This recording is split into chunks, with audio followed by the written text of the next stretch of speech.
Episode 131। पिछली बार जब हम इस गाड़ी में थे तो हमें कुछ सामान बीच में ही छोड़नी पड़ी थी। हमने इसे अभी पूरा कर क्यों नहीं लिया? क्विंग ने लंबी चेन के झिझक में मोहक खूबसूरती से फुसफुसाना। तो सही जगह है नहीं सही समय है, दक्ष ने उसे जवाब दिया जबकि उसने अपनी आवाज को धीमा रखने की कोशिश की। तो फिर चलो इसकी जगह तोड़ते हैं, जो क्विंग ने हंसते हुए अपना हाथ तब तक आगे बढ़ाया जब तक कि वे लंबी श्रृंखला के पवित्र क्षेत्र पर नहीं गए। जैसे ही जिकी के कोमल हाथ ने उसे डांटा, लिल चेन ने कुछ संशय की बात कही। खैरी प्रिंसेस जिक के हाथ और लिल चेन के बीच के कपड़े थे, लेकिन इससे जरा भी असर नहीं हुआ। नन्हा चेन अपनी नींद से बेहोश हो गया और अधिक ऊंचाई पर पहुंच गया। लगता है कि तुम भी यही चाहते हो, ये धारणा थी। आखिरकार काफी समय हो गया, क्विंग ने फुसफुसाना में दक्ष के झिझक में कहा, लेकिन उसे दक्ष से यह उम्मीद नहीं थी कि वह ऐसा चाहेगी। दक्ष ने अपना सिर घुमाया और अचानक राजकुमारी जी क्विंग के दोस्तों को छोड़ दिया, जबकि उसने अपना हाथ उसके सिर के पीछे रखा ताकि वह मूर्ति से पीछे न हट जाए। जी किंग ने साधारण नाटकीय फिल्म की कोशिश की, हालांकि उसे नशे में करने का मन कर रहा था। उसने अपने हाथ में लंबी चेन की पैंट के नीचे डाला और अब अपने छोटे लड़के को गर्दन से पकड़ लिया। उसने अपना हाथ ऊपर नीचे हिलाना शुरू कर दिया। दूसरी ओर लाज चेन उसे जोश से पकड़ रहा था। उसने अपनी जीभ को अपने मुंह के अंदर भी डाल दिया था, क्योंकि वह अपनी जीभ के मुंह का आनंद ले रही थी। 10 मिनट से ज्यादा समय तक चेन को ढोल के बाद उसने अपने मोटरसाइकिल से अलग कर लिया। उन 10 मिनट के दौरान जिक के हाथ नन्ही चेन को सहला बंद नहीं कर रहे थे। उसने अपनी आंखों ने देखा और अपनी मुद्राएं अपने कानों के पास ले गई। उसने धीरे धीरे अपने सिरों को हिलाया और फिर फुसफुस, या अब समय आ गया है कि फे मोमेंट काम करो, उसने अपनी गुड़िया में धीरे धीरे से कहा और छोटी सी चेन की ओर इशारा किया। जो क्विंग ने अपने चेहरे पर शर्म के भाव के साथ अपना हिल सिरा और वह खड़ी हुई और लंबी चेन के सामने मिर्जा के बल बैठ गई। अल्पविराम, उसने लंबी चेन की पेंट को केवल इतना नीचे किया कि उसकी छोटी चेन छूट गई। जैसे ही उसने अपनी पैंट उतारी, लिल चेन नजर आए। वह ब्रह्मांड का सबसे स्थापत्य पर्वत की तरह ऊंचा खड़ा था। जिक ने ज्यादा देर तक इंतजार नहीं किया और अपने शेरों को छोटी चेन के करीब ले आए। परस्पर विरोधी जानवरों की तरह उसने छोटी सी चेन को अपने मुंह में ले लिया। उन्होंने अपने प्रोटोटाइप से छोटी चेन को चोंच और अपना सिर ऊपर नीचे हिलाया। दक्ष ने अपनी अनजान बंद नहीं की और बस जविन को अपना जादू करते हुए देखा। उसने काफी देर तक अपनी क्रिश्चियन का आनंद लिया, फिर उसने अपना हाथ आगे बढ़ाया। लाज चेन ने अपना हाथ अपनी पोशाकों के अंदर डाला दिया। उनके हाथ उनके स्तनों तक पहुंचे और उन्हें हिलाने लगे। उसके हाथ और जिकिन के स्तनों के बीच कोई कपड़ा न होने के कारण वह पूरी तरह से आनंद ले सकती थी। जविन चौंच रही और वह अपने को तब तक सहलाता करती रही जब तक उसे कुछ महसूस नहीं हुआ। मैं छूटने वाला हूं, उसने सोचा, लेकिन जोर से नहीं बोला क्योंकि वह मिंगू को जगना नहीं चाहता था। उसने अपना हाथ अपनी पीठ पर रखा और अपने सिर को तेजी से हिलाने में उसकी मदद की। कुछ और मिनट बाद बैठने के बाद आखिरकार उसने अपना वीर्य अपने मुंह में छोड़ दिया। जिक को तब झटका लगा जब नन्ही चेन ने अचानक उसके मुंह में चिपचिपा पदार्थ छोड़ दिया। प्लांट में उसने तरल पदार्थ अवशिष्ट लिया। दक्ष ने अपना चेहरा दूसरी तरफ घुमाया क्योंकि उसे बुरा लग रहा था। उसकी सबसे बड़ी सच्चाई तब सामने आई जब उसने देखा कि मिंगू में सभी लोग कुछ देख रहे हैं। जब उसने उसे जगाते देखा तो वह बिजनेसमैन में ठंडक दौड़ाने लगा। आह मिंगू, उसने कहा, लेकिन अगला शब्द कहना उसके लिए कठिन हो गया। क्विंग ने अपनी बातें सुनी और ऊपर की ओर देखा, लेकिन जैसे ही उसने मिंगू को देखा उसका भाव भी बदल गया। ये ठीक है स्टारबोर्ड, कुछ स्टूडियो की बर्बादी नहीं है, मिंगू ने चेहरे पर भाव शून्य भाव के साथ कहा। लेकिन दक्ष ने फिर से बात करने की कोशिश की, लेकिन उसे मिंगू ने रोक दिया। जैसा मैंने कहा, ये ठीक है, मिंगू ने वही बात दोहराई और अपनी लाइन बंद कर ली। लंबी चेन भी बंद हो गई क्योंकि उसे समझ नहीं आ रहा था कि क्या कहा जाए। उसने सोचा कि वह बाद में उससे इस बारे में बात करेगी। क्विंग स्टेक हो गया और उसने अपने मुंह में तरल पदार्थ का ठोस पदार्थ ले लिया और लाज चेन के पास बैठ गया। दिन भर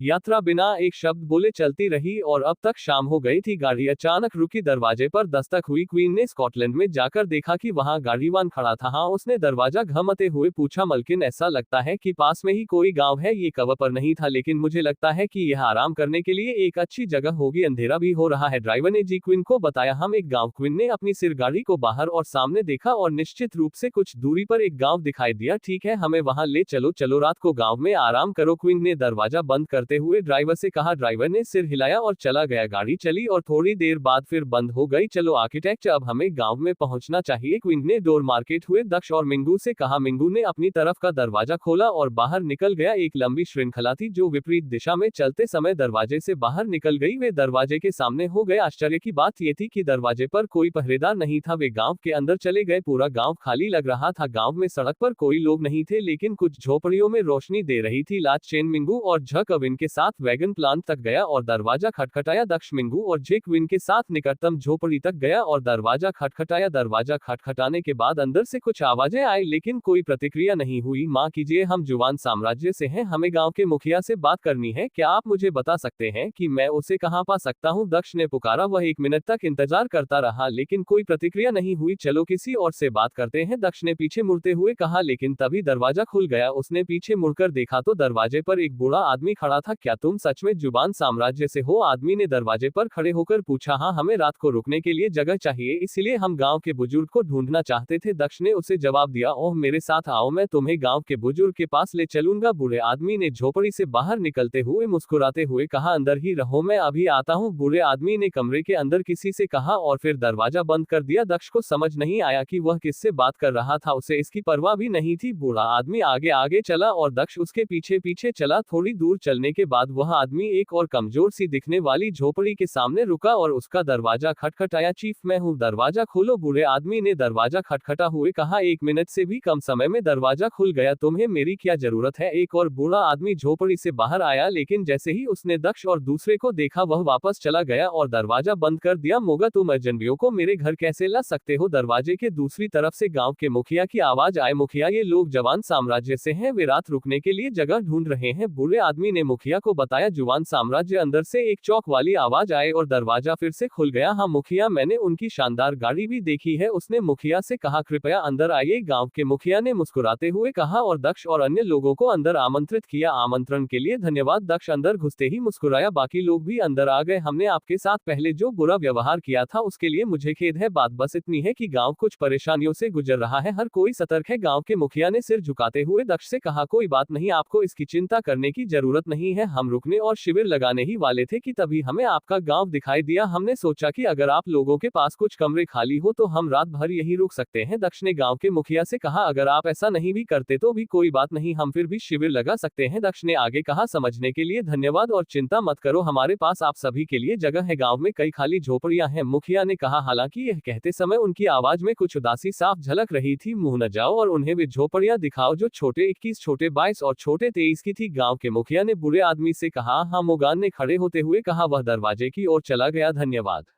दक्ष ने गांव के मुखिया से कहा और वह खड़ा होकर मुगान के साथ चला गया। लंचेन के चले जाने के बाद गांव का मुखिया अपनी खाली झोपड़ी में बैठे बैठे आह भरने से खुद को रोक नहीं सका। दक्ष रात के सन्नाटे में मुगान के साथ चल रहा था लेकिन ऐसा लग रहा था कि गांव की हालत ठीक नहीं है। वे सभी डरे हुए लग रहे थे, जैसे वे किसी बुरे सपने में हो। मास्टर गान, अगर आप बुरा ना माने तो क्या मैं आपसे कुछ पूछ सकता हूँ? दक्ष ने पूछा। ठीक है, मुझसे कुछ भी पूछो। मुगान ने अपना सिर हिलाया। लिटिल 21, लिटिल 22 और लिटिल 23 ये कैसा नाम है? दक्ष ने चेहरे पर अजीब भाव के साथ मुगान से पूछा। और छोटे बच्चों को नाम नहीं दिया गया क्योंकि वे पूरी तरह से बड़े होने से पहले ही मर जाने वाले थे। हमारे पास केवल संख्याएं हैं, मुगान ने अपने चेहरे पर एक उदास भाव के साथ उत्तर दिया। इस बारे में बात करते समय उसकी आवाज कांप रही थी। बड़े होने से पहले मौत, तुम्हारा क्या मतलब है? दक्ष ने चेहरे पर स्तब्ध भाव के साथ पूछा। क्योंकि उन्हें 15 वर्ष की आयु से पहले ही राक्षस द्वारा ले जाया जाना था, मुगान ने उत्तर दिया। एक राक्षस? क्या तुम मुझे सब कुछ समझा सकते हो? शायद मैं मदद कर सकूं। दक्ष ने भो सिड़, मदद नहीं कर पाओगे, हमने पहले भी कई यात्रियों से मदद मांगी है लेकिन वे सभी मर गए, मुगान ने जवाब दिया। उन्होंने आगे कहा, जो लोग शक्तिशाली थे उन्होंने हमारी मदद करने से इनकार कर दिया। जब तक तुम्हें पता नहीं चला कि हम जुबान से हैं तब तक तुम दरवाजा खोलने से क्यों डर रही थी? ने फिर पूछा। पहले जो हुआ था उसके कारण हर बार जब हम किसी मेहमान को यहाँ रहने देते हैं तो वह हमें सजा देता है, इसलिए हम अजनबियों को गांव के अंदर नहीं आने देते। लेकिन एक समय ऐसा भी था जब जुबान साम्राज्य से कोई आया था, हमने उसे यहाँ रहने की अनुमति नहीं दी थी। मुगान ने अतीत को याद करते हुए कहा। क्रोध में आकर उस आदमी ने कई घरों को नष्ट कर दिया और जिसने उसे मना किया था उसे पीट पीट कर मार डाला। आदमी ने आगे कहा। हम दानव को नाराज नहीं कर सकते और हम जुबान के साधकों को भी नाराज नहीं कर सकते। आदमी ने आगे बढ़ते हुए आह भरी बच्चों और उनकी मौतों के बारे में क्या? दक्ष ने दूसरा सवाल पूछा। आप इसे कल देखेंगे, मुझे लगता है कि कल ही वह तारीख है जब गांव से अगला जत्था ले जाया जाएगा। ये कहते हुए आदमी ने आसमान की ओर देखा। मुझे नहीं पता, ठीक है, मैं कल इंतजार करूंगा कि असल में क्या हो रहा है, दक्ष ने बड़बड़ा हुए कहा। उसे एहसास हो गया था कि चाहे वह कुछ भी कहे उसे इस आदमी आदमी से जवाब नहीं मिलेगा, इसे अपनी आंखों से देखना ज्यादा आसान था। हम यहाँ हैं, ये 3 झोपड़ियां हैं जिनमें आप रह सकते हैं, आप तीनों इनमें से कोई भी चुन सकते हैं। तीनों झोपड़ियों में बिस्तर तो है लेकिन कंबल नहीं है, इसलिए मुझे उम्मीद है कि आप एडजस्ट कर लेंगे। आदमी ने 3 झोपड़ियों के सामने रुकते हुए कहा। वे सभी झोपड़ियां एक दूसरे के पास थी। हम यहाँ हैं, ये 3 झोपड़ियां हैं जिनमें आप रह सकते हैं, आप तीनों इनमें से कोई भी चुन सकते हैं। तीनों झोपड़ियों में बिस्तर तो है लेकिन कंबल नहीं है, इसलिए मुझे उम्मीद है कि आप एडजस्ट कर लेंगे। आदमी ने 3 झोपड़ियों के सामने रुकते हुए कहा। वे सभी झोपड़ियां एक दूसरे के पास थी। ठीक है, धन्यवाद। दक्ष ने म्यूगान को धन्यवाद दिया। म्यूगान पीछे मुड़ा और चला गया तथा लंचेन और अन्य लोगों को अपना स्थान चुनने के लिए छोड़ दिया। मिंग्यू और झकिंग, मुझे उम्मीद है कि तुम दोनों रात भर साथ रहोगे। ये जगह पूरी तरह से सुरक्षित नहीं है और यहाँ खतरे हो सकते हैं, इसलिए बेहतर होगा कि तुम दोनों साथ रहो। मैं उसी झोपड़ी में रहूंगा लेकिन मैं जमीन पर रहूंगा और पूरी रात खेती करूंगा। हमें आज रात अलग होने का जोखिम नहीं उठाना चाहिए। दक्ष ने उन दोनों को पूरी गंभीरता से देखते हुए कहा। यह एक अच्छा विचार लगता है। झकविंग ने तुरंत अपनी सहमति व्यक्त की और मिंगू ने बस अपना सिर हिला दिया। तो फिर चलो इसी में रुकते हैं। दक्ष ने पास की झोपड़ी की ओर इशारा करते हुए कहा। यह वही झोपड़ी थी जो उनके सबसे करीब थी। वह मिंग्यू और जेकविन के साथ झोपड़ी में दाखिल हुआ। दक्ष ध्यान की दरा में जमीन पर बैठ गया और साधना करने लगा, जबकि जेकविंग और मिंगू बिस्तर पर बैठ गए। आधा घंटा पूर्ण मौन में बीता। मास्टर चेन जविंग ने दक्ष को पुकारा लेकिन कोई जवाब नहीं मिला। वह गहन साधना में है, इसलिए हम खुलकर बात कर सकते हैं। ये पहले जो हुआ उसके बारे में बात करने का अच्छा समय है। क्विंग ने अपना सिर घुमाया और मिंगू की ओर देखते हुए कहा। क्या तुम मुझसे नाराज हो? किंग ने चेहरे पर जिज्ञासा भरी नजर से मिंग्यू से पूछा। मिंगू ने कुछ नहीं कहा और केवल इनकार में अपना सिर हिलाया। तो फिर क्या तुम मुझ पर नाराज हो? उसने हल्की मुस्कान के साथ फिर पूछा। नहीं, मिंगू ने फिर से अपना सिर हिलाते हुए कहा। तो फिर जब से तुमने हमें उस तरह देखा है तब से तुमने एक भी शब्द क्यों नहीं कहा? तुम इसके बारे में क्या सोचती हो? जिविन ने मिंग्यू के विचारों को समझने की कोशिश करते हुए पूछा। मुझे हमेशा से पता था कि उसके पास और भी औरतें होंगी। असल में उसने मुझे ये भी बताया कि उसकी 2 लड़कियां हैं। मुझे एहसास हुआ कि वह झूठ नहीं बोल रहा था, लेकिन मैंने ऐसे पेश आया जैसे कि यह कोई मजाक हो। इसके पीछे सिर्फ एक ही कारण था, वह ये कि मैं उसे असहज किए बिना उसके करीब रहना चाहती थी। मैं चाहती थी कि जब वह मेरे साथ हो तो उसे दूसरी लड़कियों की चिंता ना करनी पड़े। मिंगू ने धीरे से कहा और नीचे देखा। वास्तव में मुझे पता था कि वह तुम्हें पसंद करता था। यह उसके तुम्हें देखने के तरीके से स्पष्ट था, इसलिए जो कुछ पहले हुआ वह स्पष्ट रूप से मेरी अपेक्षाओं का हिस्सा था। लेकिन ये देखना वाकई अजीब और दर्दनाक है कि यह वास्तव में मेरे सामने हो रहा है। उसने आगे कहा। मिंगू, क्या तुम इस बात को लेकर गंभीर हो कि वह मुझे किस तरह देखता है? दूसरी, मैं इसके बिल्कुल विपरीत सोचती हूँ। मुझे लगता है कि जिस तरह से वह तुम्हें देखता है वह बहुत ज्यादा प्यार भरी नजर है। मुझे नहीं पता कि तुम्हारे लोगों ने क्या क्या झेला है, लेकिन यह इससे ज्यादा स्पष्ट नहीं हो सकता। वह तुम्हें बहुत पसंद करता है। मैंने उसे पूरी यात्रा में नीचे देखते हुए देखा है। वह शायद तुम्हें खोने के बारे में चिंतित था। मुझे यकीन है कि तुम भी उसे छोड़ना नहीं चाहती हो, इसलिए उसे सजा देने का कोई फायदा नहीं है। जिक ने मिंगू को पूरी गंभीरता से देखते हुए कहा। जीवन इतना अप्रत्याशित है कि ऐसी चीजों के बारे में चिंता करना बेकार है। मैंने तुमसे जो कहा उसके बारे में सोचो। जिक्विंग ने बिस्तर पर लेटने से पहले कहा। हर चीज के लिए धन्यवाद, मिंगू ने जिक्विंग से कहा, इससे पहले कि वह गहरी सोच में डूब जाए। अल्पविराम रात चुपचाप बीत गई और सुबह हो गई। जिक्विंग और मिंगू जा गए थे और दक्ष की साधना समाप्त होने का इंतजार कर रहे थे। सुबह के करीब 7 बजे थे जब दक्ष ने अपनी आंखें खोली। उसने जम्हाई लेते हुए अपनी बाहें फैला दी। जैसे ही वह खड़ा होने वाला था उसने बाहर से कुछ आवाजें आती सुनी। क्या बलि तैयार है? किसी ने पूछा और जोर की हंसी सुनाई दी। दक्ष खड़ा हुआ और मुंह सिकोड़ते हुए दरवाजे की ओर चला गया। मिंगू और जेकविंग भी बिस्तर से उतरकर उसके पीछे चले गया। हाँ, दूध बलि तैयार है, लेकिन क्या मैं आपसे एक बात पूछ सकता हूँ? दक्ष झोपड़ी से बाहर आया और उसने देखा कि गांव का मुखिया किसी से बात कर रहा था। उसके सामने जो व्यक्ति था वह एक इंसान की तरह लग रहा था जिसने अपना चेहरा नकाब से ढका हुआ था। उस व्यक्ति ने एक काले रंग की पोशाक पहनी हुई थी जिसने उसके पूरे शरीर को ढक रखा था, इसलिए ये जानना मुश्किल था कि वह व्यक्ति पुरुष था या महिला, लेकिन दक्ष ने उसकी आवाज और हंसी से अंदाजा लगाया कि वह पुरुष था। क्या आपको लगता है कि आपको मुझसे कुछ भी मांगने का कोई अधिकार है? लेकिन चूंकि आज मैं अच्छा महसूस कर रहा हूँ इसलिए मैं आपकी मांग सुनूंगा। काले कपड़े पहने आदमी ने गांव के मुखिया के पास जाते हुए कहा। मैं अगर यह संभव है तो मैं आपसे अनुरोध करूंगा कि आप बच्चों को न ले जाएं। हम आपको 2 गुना मांस और सोना दे सकते हैं, लेकिन कृपया बच्चों को न ले जाएं। गांव का मुखिया काफी डरा हुआ लग रहा था, लेकिन वह फिर भी अपनी जगह पर खड़ा रहा और एक कदम भी पीछे नहीं हटा और नकाबपोश आदमी से कहा। हम क्या तुमने दोगुना मांस और 2 गुना सोना तैयार किया है? नकाबपोश आदमी ने दिलचस्पी भरे लहजे में पूछा। हाँ हाँ हाँ, हम तुम्हें वह सब दे देंगे अगर तुम बच्चों को नहीं ले जाओगे, गांव के मुखिया ने कहा, और उसके दिल में एक उम्मीद जगी। अच्छा अच्छा मालिक, ये सुनकर खुश होंगे कि मैंने उन्हें 2 गुना बलिदान दिलवाया है। मुखिया की बातें सुनकर वह आदमी पागलों की तरह हंसने लगा। अच्छा, मुझे 2 गुना मांस, 2 गुना सोना और 3 बच्चे दो, तुमने इस महीने अच्छा काम किया है। काले लिबादे वाले आदमी ने जोर से हंसते हुए कहा। 3 बच्चे? बच्चे क्यों? क्या आप उन्हें अतिरिक्त सोने और मांस के बदले में नहीं छोड़ रहे हैं? गांव के मुखिया ने हैरान होकर पूछा। 3 बच्चे? बच्चे क्यों?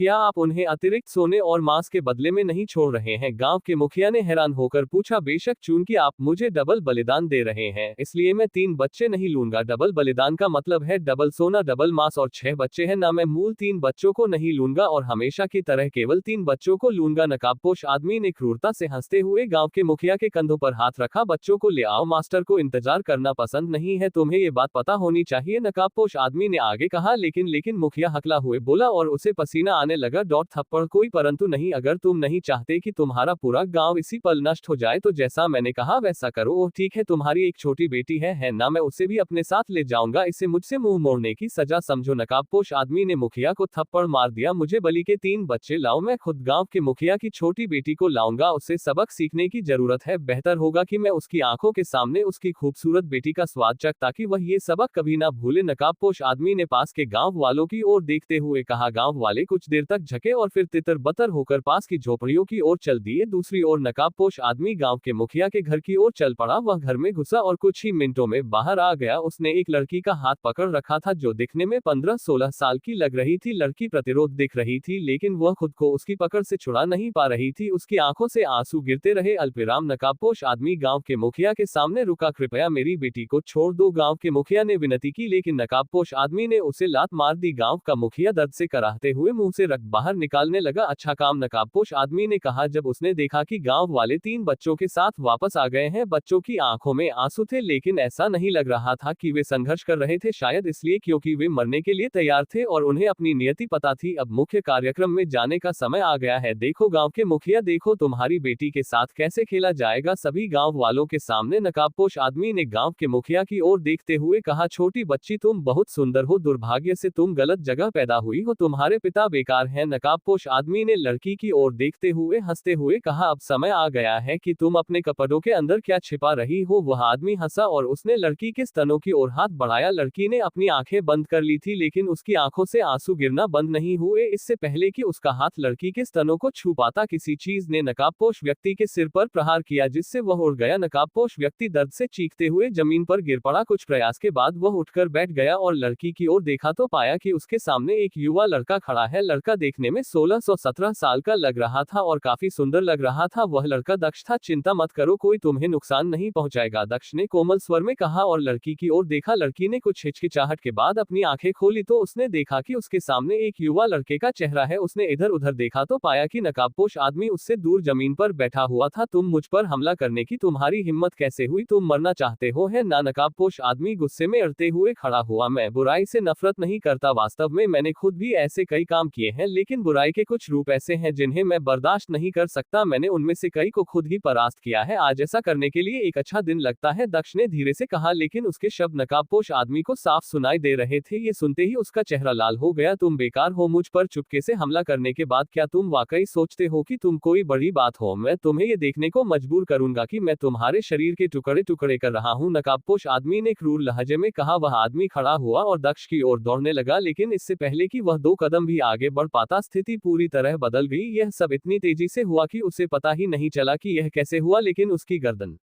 अब दक्ष के हाथ में थी और वह उसकी गर्दन से हवा में लटका हुआ था। एक 8 चरण का गोल्ड कोर रियल साधक मुझे खड़ा कह रहा है, अपनी जगह जानो, दक्ष ने गंभीर स्वर में कहा और अपनी पकड़ मजबूत कर ली। तुम चले जाओ। नकाबपोश आदमी को बोलने में कठिनाई हुई। क्या अब तुम अपने मालिक का इस्तेमाल करके मुझे धमकाने जा रहे हो? चिंता मत करो, अगला नंबर उसका होगा, दक्ष ने मुस्कुराते हुए कहा। लेकिन उस आदमी को यह मुस्कान शैतान की मुस्कान जैसी लग रही थी। उसकी रीढ़ में ठंडक दौड़ गई। आप जानते हैं, मैं मानव जाति की भलाई के लिए काम करने वाला कोई संत नहीं हूँ, लेकिन कुछ चीजें ऐसी सी हैं जिन्हें मैं संभाल नहीं सकता। आप जो करने वाले थे वह उनमें से एक था। दक्ष ने उस आदमी से कहा, अब अगर तुम आकाशीय क्षेत्र के साधक होते तो बात अलग होती, क्योंकि उस स्थिति में मेरे पास कोई विकल्प नहीं होता और मैं खुद को निराशाजनक स्थिति में नहीं डालता, लेकिन तू नहीं हो, इसलिए मैं जो चाहूं कर सकता हूं। दक्ष मुस्कुराया और उसने अपने दूसरे हाथ से नकाबपोश आदमी का दाहिना हाथ पकड़ लिया। ये वही हाथ है जिसका तुम इस्तेमाल करना चाहते थे, है ना? चलो इसके साथ कुछ मजा करते हैं। दक्ष ने हाथ को कसकर पकड़ते हुए उसे खींचा और हंसा। हाथ शरीर से अलग हो गया जबकि नकाबपोश लड़का जोर से चिल्लाया। दक्ष ने जानबूझकर नकाबपोश आदमी की गर्दन पर अपनी पकड़ कम कर दी थी ताकि वह उस आदमी की चीख सुन सके। यही तो आत्मा है, तुम जीवन से भरपूर हो, दक्ष ने मुस्कुराते हुए कहा और उसने उस आदमी का दूसरा हाथ भी पकड़ लिया। कृपया मत करो, आदमी ने दर्द से रोते हुए दक्ष से विनती की। कृपया मत करो, आदमी ने दर्द से रोते हुए दक्ष से विनती की, लेकिन दक्ष ने अपनी पकड़ ढीली नहीं की, इसके बजाय उसने उसे और मजबूत कर दिया। तो फिर मुझे अपने मालिक के बारे में बताओ, दक्ष ने मुस्कुराते हुए कहा और उस आदमी की आंखों में देखा। जैसे ही उस आदमी ने दक्ष को अपने मालिक के बारे में बात करते सुना, उसकी आंखें चौड़ी हो गई, उसे बहुत पसीना आने लगा। मैं तुम्हें अपने मालिक के बारे में नहीं बता सकता, आदमी ने चिंतित स्वर में उत्तर दिया। ठीक है, मैं तुम्हें मजबूर नहीं करूंगा, मैं कोई राक्षस नहीं हूं, लेकिन फिर भी मैं तुम्हें इस बारे में सोचने का समय दूंगा, तुम अपना विचार बदल सकते हो। दक्ष ने अपने चेहरे पर मासूमियत भरी मुस्कान बिखेरी, हालांकि उसने उस आदमी के हाथ पर अपनी पकड़ मजबूत कर ली। दक्ष के चेहरे पर मुस्कान देखकर उस व्यक्ति के दिल में एक बुरा एहसास हुआ और यह एहसास सच साबित हुआ, क्योंकि उसका दूसरा हाथ भी काट दिया गया था। नकाबपोश आदमी के मुंह से एक और जोरदार चीख निकली। यह चीख किसी मरते हुए आदमी की चीख जैसी लग रही था। तुम क्यों चिल्ला रहे हो? वैसे क्या तुम किसी निर्णय पर पहुंच गए हो? क्या तुम मुझे अब बता सकते हो? दक्ष ने नकाबपोश आदमी की पागल चीख के बीच फिर से पूछा। अल्पविराम, तुम हिम्मत हो तो मुझे मार डालो, तुम कभी भी मेरे मालिक को पकड़ने की उम्मीद नहीं कर सकते, वह तुम्हें ढूंढ लेगा और तुम्हारी मौत को तुम्हारी कल्पना से भी ज्यादा क्रूर बना देगा। वह आदमी रक्त की प्यास से भरा चेहरा लेकर दहा, वह चाहता था कि दक्ष उसके साथ खिलवाड़ करने के लिए मर जाए। तुम क्या कह रहे हो? मैं तुम्हें कैसे मार सकता हूँ? अभी भी तुम्हारे 2 पैर और 1 सिर बचा है, अगर तुम मुझे अपने मालिक के बारे में नहीं बताओगे तो मैं तुम्हारे साथ अपना समय बिताऊं, दक्ष ने कहा और हंसते हुए उस आदमी की आंखों में देखा। चिन्हित आदमी को लगा कि दक्ष एक राक्षस है जो उसकी आत्मा की गहराई को देख सकता है, मृत्यु देवता का एक अवतार जिसे स्वर्ग ने उसके सभी गलत कामों के लिए उसे दंडित करने के लिए भेजा था। मत करो, कृपया मत करो, मैं और कुछ नहीं करना चाहता, मैं तुम्हें वह सब बता दूंगा जो तुम करना चाहते हो, कृपया अब और मत करो, उस आदमी ने कहा और उसकी आंखों से आंसू बहने लगे। उस आदमी की बातें सुनकर दक्ष के चेहरे पर संतुष्टि भरी मुस्कान आ गई। तो फिर मुझे अपने मालिक के बारे में सब कुछ बताओ, अगर यह पता चला कि तुम झूठ बोल रहे हो तो मुझे लगता है कि तुम जानते हो कि क्या होगा। दक्ष ने अपने चेहरे पर एक दिलचस्प मुस्कान बिखेरी और उसने उस आदमी की गर्दन पर अपनी पकड़ ढीली कर दी। मैं तुम्हें उसके बारे में ज्यादा नहीं बता सकता क्योंकि मैं भी मास्टर के बारे में इतना नहीं जानता, मुझे बस इतना पता है कि मास्टर पास की एक गुफा में रहता है, मुझे अंदर जाने की अनुमति नहीं है, मुझे हर 6 महीने में बलि के तौर पर 3 बच्चों को मास्टर के पास ले जाना होता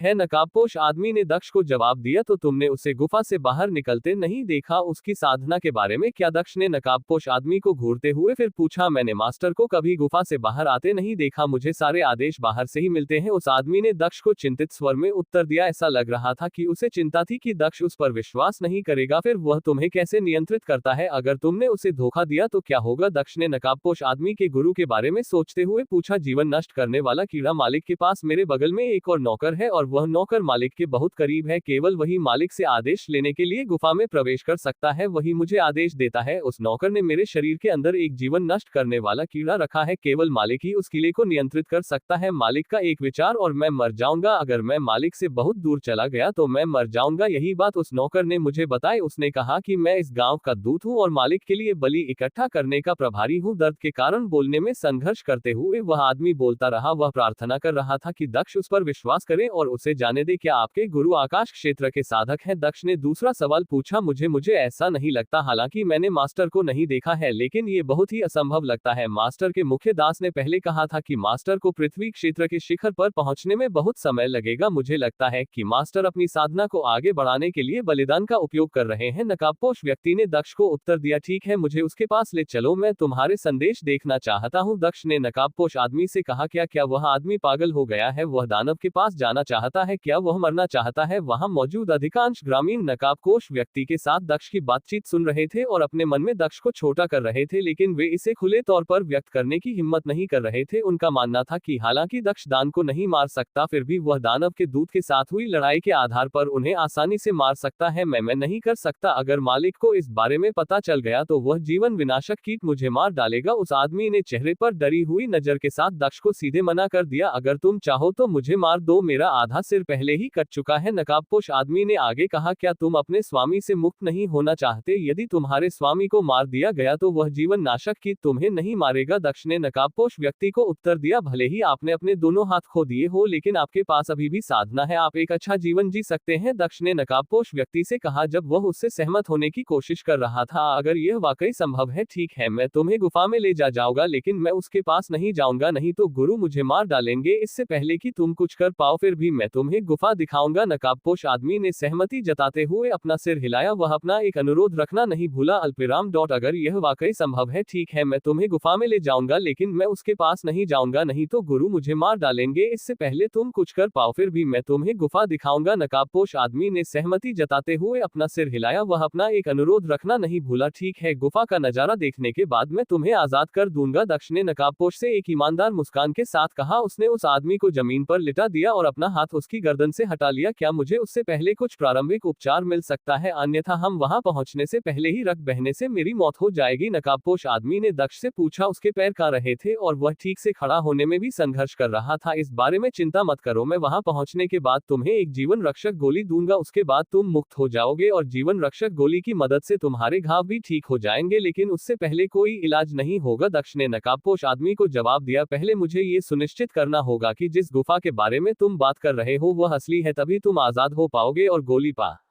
सकोगे। दक्ष ने अपना सिर हिलाते हुए उस आदमी के अनुरोध को अस्वीकार कर दिया, लेकिन वह उस आदमी को प्रेरित करने के लिए एक बेहतर प्रस्ताव देना नहीं भूला। ईमानदारी से कहूं तो उसके पास लाइफी पिल भी नहीं थी। उसके पास जो एकमात्र लाइफी पिल थी उसका इस्तेमाल मिंग को ठीक करने के लिए किया गया था। जब दक्ष पहली बार उससे मिला था, जीवन को ठीक करने वाली गोली कमाल है, मुझे पता था कि तुम कोई सामान्य बच्चे नहीं हो, तुम्हारे पास तो जीवन को ठीक करने वाली गोली भी है, तो चलो जल्दी करते हैं। नकाबपोश आदमी ने चेहरे पर उत्साह के भाव के साथ कहा, जीवन रक्षक गोली का नाम जादू की तरह काम करता है और नकाबपोश व्यक्ति उत्साहित भाव से सीधा खड़ा हो जाता है। तुम दोनों यही रुको, मैं उसके मालिक के साथ काम खत्म करके तुरंत वापस आ जाऊंगा। दक्ष ने मिंगू और झकविंग से कहा और वह उस आदमी का पीछा करने के लिए तैयार हो गया। मैं तुम्हारे साथ चलूंगा, मिंगू और झकिंग ने एक साथ कहा। वे दोनों दक्ष के बारे में चिंतित थे और नहीं चाहते थे कि वह अकेले जाए। बिल्कुल नहीं, तुम्हारे लिए मेरे साथ आना खतरनाक है, अगर मैं अकेला रहूंगा तो मेरे लिए यह आसान होगा, अगर हालात खराब हुए तो मैं भाग भी सकता हूं, लेकिन तुम दोनों के साथ यह मुश्किल होगा। दक्ष ने अपना सिर हिलाया और तुरंत उन्हें मना कर दिया। वह उनके मामले में कोई जोखिम नहीं लेना चाहता था। वह जानता था कि अगर वह अकेला है तो उसके जीवन को कोई खतरा नहीं है, क्योंकि वह स्थानिक पोर्टल क्षमता का उपयोग करके किसी भी समय बच सकता है। हालांकि वह उस क्षमता का उपयोग हर 24 घंटे में केवल एक बार ही कर सकता था, लेकिन यह उसके भागने के लिए पर्याप्त था। लेकिन उन्होंने कुछ कहने की कोशिश की, लेकिन दक्ष ने उन्हें बीच में ही रोक दिया। कोई परंतु नहीं, तुम नहीं आ रहे हो और यह अंतिम बात है, दक्ष ने उन्हें सख्त लहजे में कहा। दोनों ने दक्ष को देखा और महसूस किया कि जब दक्ष इतना जिद्दी बन गया था तो उसे मनाना उनके लिए असंभव था। ठीक है, हम तुम्हारे साथ नहीं आएंगे, बिग विंग ने चिंतित नजर से दक्ष से कहा। हम तुम्हारा इंतजार करेंगे, मिंगू ने भी कहा। कोई अन्य विकल्प न होने के कारण दोनों केवल अपना सिर हिला सकते थे। यह अच्छा है, चिंता मत करो, मैं अभी वापस आता हूँ, दक्ष ने पीछे मुड़ते हुए कहा। चलो चले, उसने नकाबपोश आदमी से कहा। नकाबपोश आदमी और दक्ष दोनों गांव से बाहर निकल गए। वे विभिन्न रास्तों से होते हुए आगे बढ़ते रहे। 1 घंटे से अधिक समय तक चलने के बाद वे अंततः एक खाली दिखने वाले जंगल में पहुंच गए। मैं यहीं तक जा सकता हूँ, नकाबपोश आदमी अचानक ये कहते हुए रुक गया। क्या तुम मेरे साथ खिलवाड़ कर रहे हो? तुमने कहा था कि तुम मुझे अपने गुरु की गुफा में ले जाओगे, मुझे यहाँ कोई गुफा नहीं दिख रही है, दक्ष ने गुस्से से कहा। मैं तुम्हारे साथ कोई खिलवाड़ नहीं कर रहा हूँ, मैंने अपना वादा पूरा किया है और तुम गुफा तक ले आया हूँ। क्या तुम्हें वहाँ वह बड़ा पत्थर दिख रहा है? नकाबपोश आदमी ने दक्ष को जवाब दिया। हाँ, मुझे वह पत्थर दिख रहा है, इसके बारे में क्या? दक्ष ने अपना सिर हिलाया और उस पत्थर को देखा जो उससे लगभग 400 मीटर की दूरी पर रखा हुआ था। गुरु की भूमिगत गुफा उस पत्थर के ठीक पीछे है। मैं इससे आगे नहीं जा सकता, अन्यथा गुरु को मेरी भनक लग सकती है और वे मुझे मार सकते हैं। कृपया मुझे जीवन रक्षक गोली दे दे ताकि मैं अभी निकल जाऊं। मैंने अपना वादा पूरा कर दिया है। नकाबपोश व्यक्ति ने गंभीर नजर से दक्ष से कहा, क्या होगा अगर तुम गुफा के बारे में झूठ बोल रहे हो और उस पत्थर के पीछे कुछ भी नहीं है? दक्ष ने मुस्कुराते हुए पूछा, तुम अब भी मुझ पर शक कैसे कर सकते हो? मैं भगवान की कसम खाता हूँ कि गुफा उस पत्थर के ठीक बगल में है। अब मुझे मेरी गोली दे दो। नकाबपोश आदमी ने अपने चेहरे पर झुंझलाहट भरी नजर से कहा, ठीक है, मैं तुम पर भरोसा करूंगा। जहां तक जीवन रक्षक गोली की बात है, खैर बात यह है कि मेरे पास ऐसी कोई गोली नहीं है, मैंने झूठ बोला था। दक्ष ने मुस्कुराते हुए नकाबपोश आदमी की गर्दन पकड़ी और उसकी गर्दन कुचल दी। नकाबपोश आदमी का बेजान शरीर जमीन पर गिर गया। मरने के बाद भी उसकी आंखें सदमे में खुली हुई थी। दक्ष ने नकाबू कर उसे देखने की भी परवाह नहीं की। दक्ष ने पत्थर को घूरते हुए कहा कि वह पत्थर की ओर बढ़ने वाला था। जब उसने पास से कुछ शोर आते सुना, उसने पीछे मुड़कर देखा तो पाया कि आवाज नकाबपोश आदमी के शरीर से आ रही थी। दक्ष के चेहरे पर एक शिकन दिखाई दी। वह वहीं खड़ा रहा और नकाबपोश आदमी की सीना को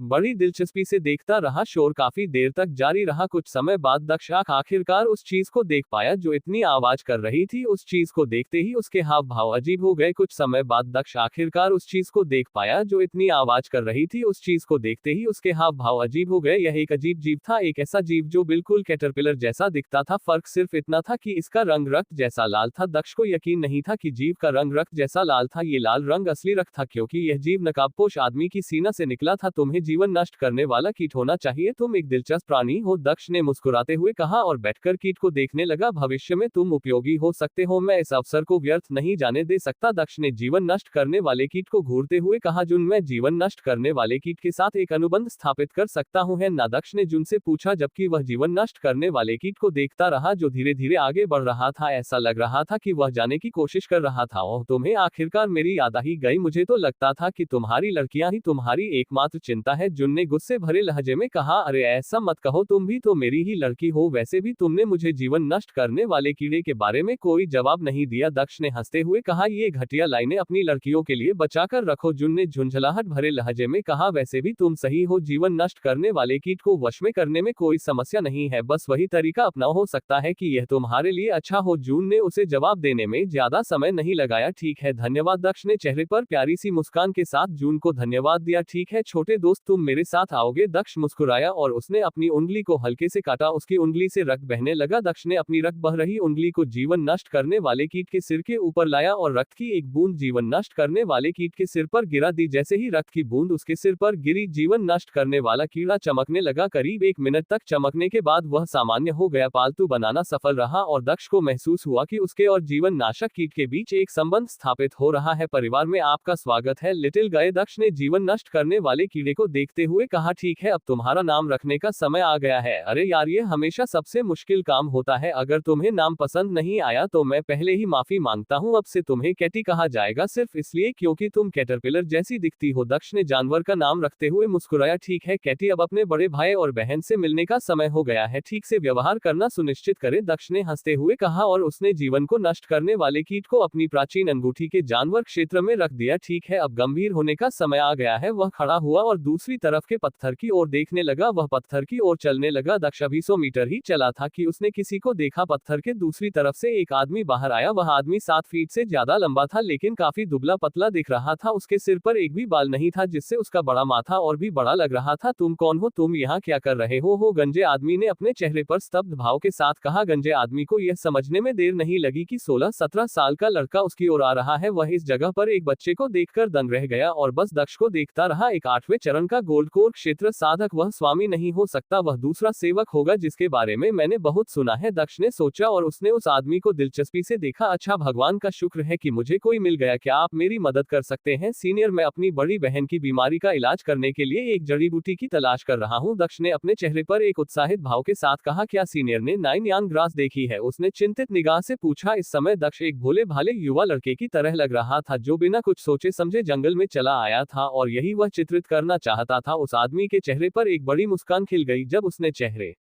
पर मुस्कुराहट के साथ दक्ष को देखा। 9 यांग घास, बेशक मैंने 9 यांग घास देखी है, वास्तव में यह आसपास काफी बड़ी मात्रा में उग रही है। मैं तुम्हें वह जगह दिखाता हूँ, मेरे साथ आओ। गंजे आदमी ने अपने चेहरे पर एक बड़ी मुस्कान के साथ कहा और पत्थर की ओर इशारा किया। ओह, आपका बहुत बहुत धन्यवाद गुरुजी। दक्ष खुशी से मुस्कुराया और उस आदमी के पीछे चला गया। तो बच्चे, तुम कहाँ से हो? गंजे आदमी ने पूछा और धीरे धीरे अपनी गति कम करते हुए दक्ष के ठीक बगल में पहुंच गया। वह नहीं चाहता था कि दक्ष भाग जाए। मैं पास के शहर से हूँ, मैं एक किताब पढ़ रहा था और मुझे 9 यांग घास के बारे में पता चला। इसमें लिखा था कि 9 यांग घास बीमारी को ठीक कर सकती है। ये वही बीमारी थी जिससे मेरी बहन पीड़ित थी। दक्ष ने उस आदमी को जवाब दिया। ओह, वैसे भी तुम्हारे माता पिता ने तुम्हें अकेले कैसे जाने दिया? क्या उन्होंने तुम्हारे साथ किसी को नहीं भेजा? गंजे आदमी ने फिर पूछा। मेरे माता पिता नहीं है, जब हम छोटे थे तभी हमारे माता पिता की मृत्यु हो गई थी। मेरे परिवार में सिर्फ एक बहन है, लेकिन वह इस समय बहुत बीमार है। वह मेरी देखभाल करती थी, लेकिन अब वह खड़ी भी नहीं हो सकती। कोई भी डॉक्टर हमारी मदद करने को तैयार नहीं था क्योंकि हमारे परिवार में ज्यादा पैसे नहीं है। दक्ष ने उस आदमी की ओर उदास भाव से देखा। इसलिए मैं खुद ही जड़ी बूटी की खोज करने के लिए अपना घर छोड़कर चला आया। किताब में लिखा था कि 9 यांग घास इसी क्षेत्र में उगती है। दक्ष ने गंजे आदमी से आगे कहा। इसलिए मैं खुद ही जड़ी बूटी की खोज करने के लिए अपना घर छोड़कर चला आया। किताब में लिखा था कि 9 यांग घास इसी क्षेत्र में उगती है। दक्ष ने गंजे आदमी से आगे कहा। तुम बहुत अच्छे बच्चे हो, तुम्हें अपने परिवार की बहुत चिंता है। तुम्हें किसी भी चीज की चिंता करने की जरूरत नहीं है। मैं चाहता हूं कि तुम यहां से जाने के बाद अपनी बहन को जरूर ठीक कर सको, उस आदमी ने कोमल स्वर में कहा और अपना हाथ दक्ष की पीठ पर रखा। दक्ष उस आदमी को देखते हुए मुस्कुराया, लेकिन उसने अपनी पीठ को एक पतली सी जगह की बाधा से ढकना नहीं भूला ताकि किसी अप्रत्याशित स्थिति से उसकी पीठ सुरक्षित रहे। लेकिन चून की बाधा उसके कपड़ों के अंदर थी, इसलिए आदमी को पता ही नहीं चला। धन्यवाद गुरुजी। क्या मैं गुरुजी का नाम पूछ सकता हूँ? दक्ष ने गंजे आदमी से पूछा। मेरा नाम, मैं वजीला हूँ, आप क्या कहते हैं? उस आदमी ने पूछने से पहले दक्ष को उत्तर दिया। मैं दक्ष हूँ। शुक्रिया मास्टर लू, आप मेरी जिंदगी में भगवान की तरह आए और मुझे मेरी मंजिल तक पहुंचाया। मुझे नहीं पता कि मैं आपको कितना धन्यवाद दूं, मैं आपका बहुत आभारी हूं, दक्ष ने भावुक स्वर में कहा। वह उस आदमी की तरफ मुड़ा और उसे धन्यवाद दिया। ये ठीक है, आपको इसके बारे में चिंता करने की जरूरत नहीं है, आप मेरे लिए पहले से ही काफी कुछ कर रहे हैं। वजीलू नामक व्यक्ति ने हल्की हंसी के साथ कहा। तुम कुछ ही मिनटों में मर जाओगे, तुम मेरी क्या मदद कर सकते हो? ये बेवकूफ मौत की तलाश में आया है, वजीलू ने सोचा और उसके चेहरे पर मुस्कान आ गई। हम मास्टर लू किस बारे में बात कर रहे हैं? मैं आपकी किस तरह मदद कर रहा हूं? दक्ष ने अपने चेहरे पर उलझन भरी नजर से पूछा। कुछ नहीं, मैं अप्रत्यक्ष रूप से आपकी बहन की मदद कर रहा हूं और बदले में अच्छे कर्म कमा रहा हूं। ये सब आपकी वजह से है, इसलिए आप मेरी मदद कर रहे हैं, गंजे आदमी ने दक्ष को जवाब दिया। उन्हें पत्थर के पास से गुजरने में ज्यादा समय नहीं लगा। वहां बड़े पत्थर के ठीक बगल में एक छोटा पत्थर था। छोटा पत्थर 1 मीटर चौड़ा और सिर्फ आधा मीटर ऊंचा था। दूसरा पत्थर गुफा उस पत्थर के नीचे ही होगी। दक्ष ने पत्थर को देखते हुए सोचा, यही रुको। वजीलू ने पत्थर की ओर कदम बढ़ाते हुए कहा। उसने पत्थर को अपने दोनों हाथों से पकड़ रखा था। कुछ बल लगाने के बाद उसने आसानी से पत्थर को उठा लिया और पत्थर के नीचे एक छेद दिखाई दिया। दक्ष का अनुमान सही साबित हुआ। वजीलू ने पत्थर को एक तरफ रख दिया और मुस्कुराते हुए लंग चेन की ओर देखने लगा। अंदर आओ, मैंने वह जड़ी बूटी देखी है जिसे तुम भूमिगत गुफा के अंदर ढूंढ रहे हो। वह दक्ष की ओर चला और चेहरे पर उत्सुक भरी नजर से उससे कहा। ठीक है। दक्ष खुशी खुशी उसके करीब चला गया। लोग दक्ष के पीछे खड़े होकर उसके अंदर आने का इंतजार करने लगे। ये द्वार लगभग 90 सेमी चौड़ा था। नीचे की ओर जाने वाली सीढ़ियां थी। दक्ष ने सीढ़ियों पर पैर रखा और नीचे उतरने लगा। जैसे जैसे दक्ष नीचे उतरता गया, सीढ़ियों का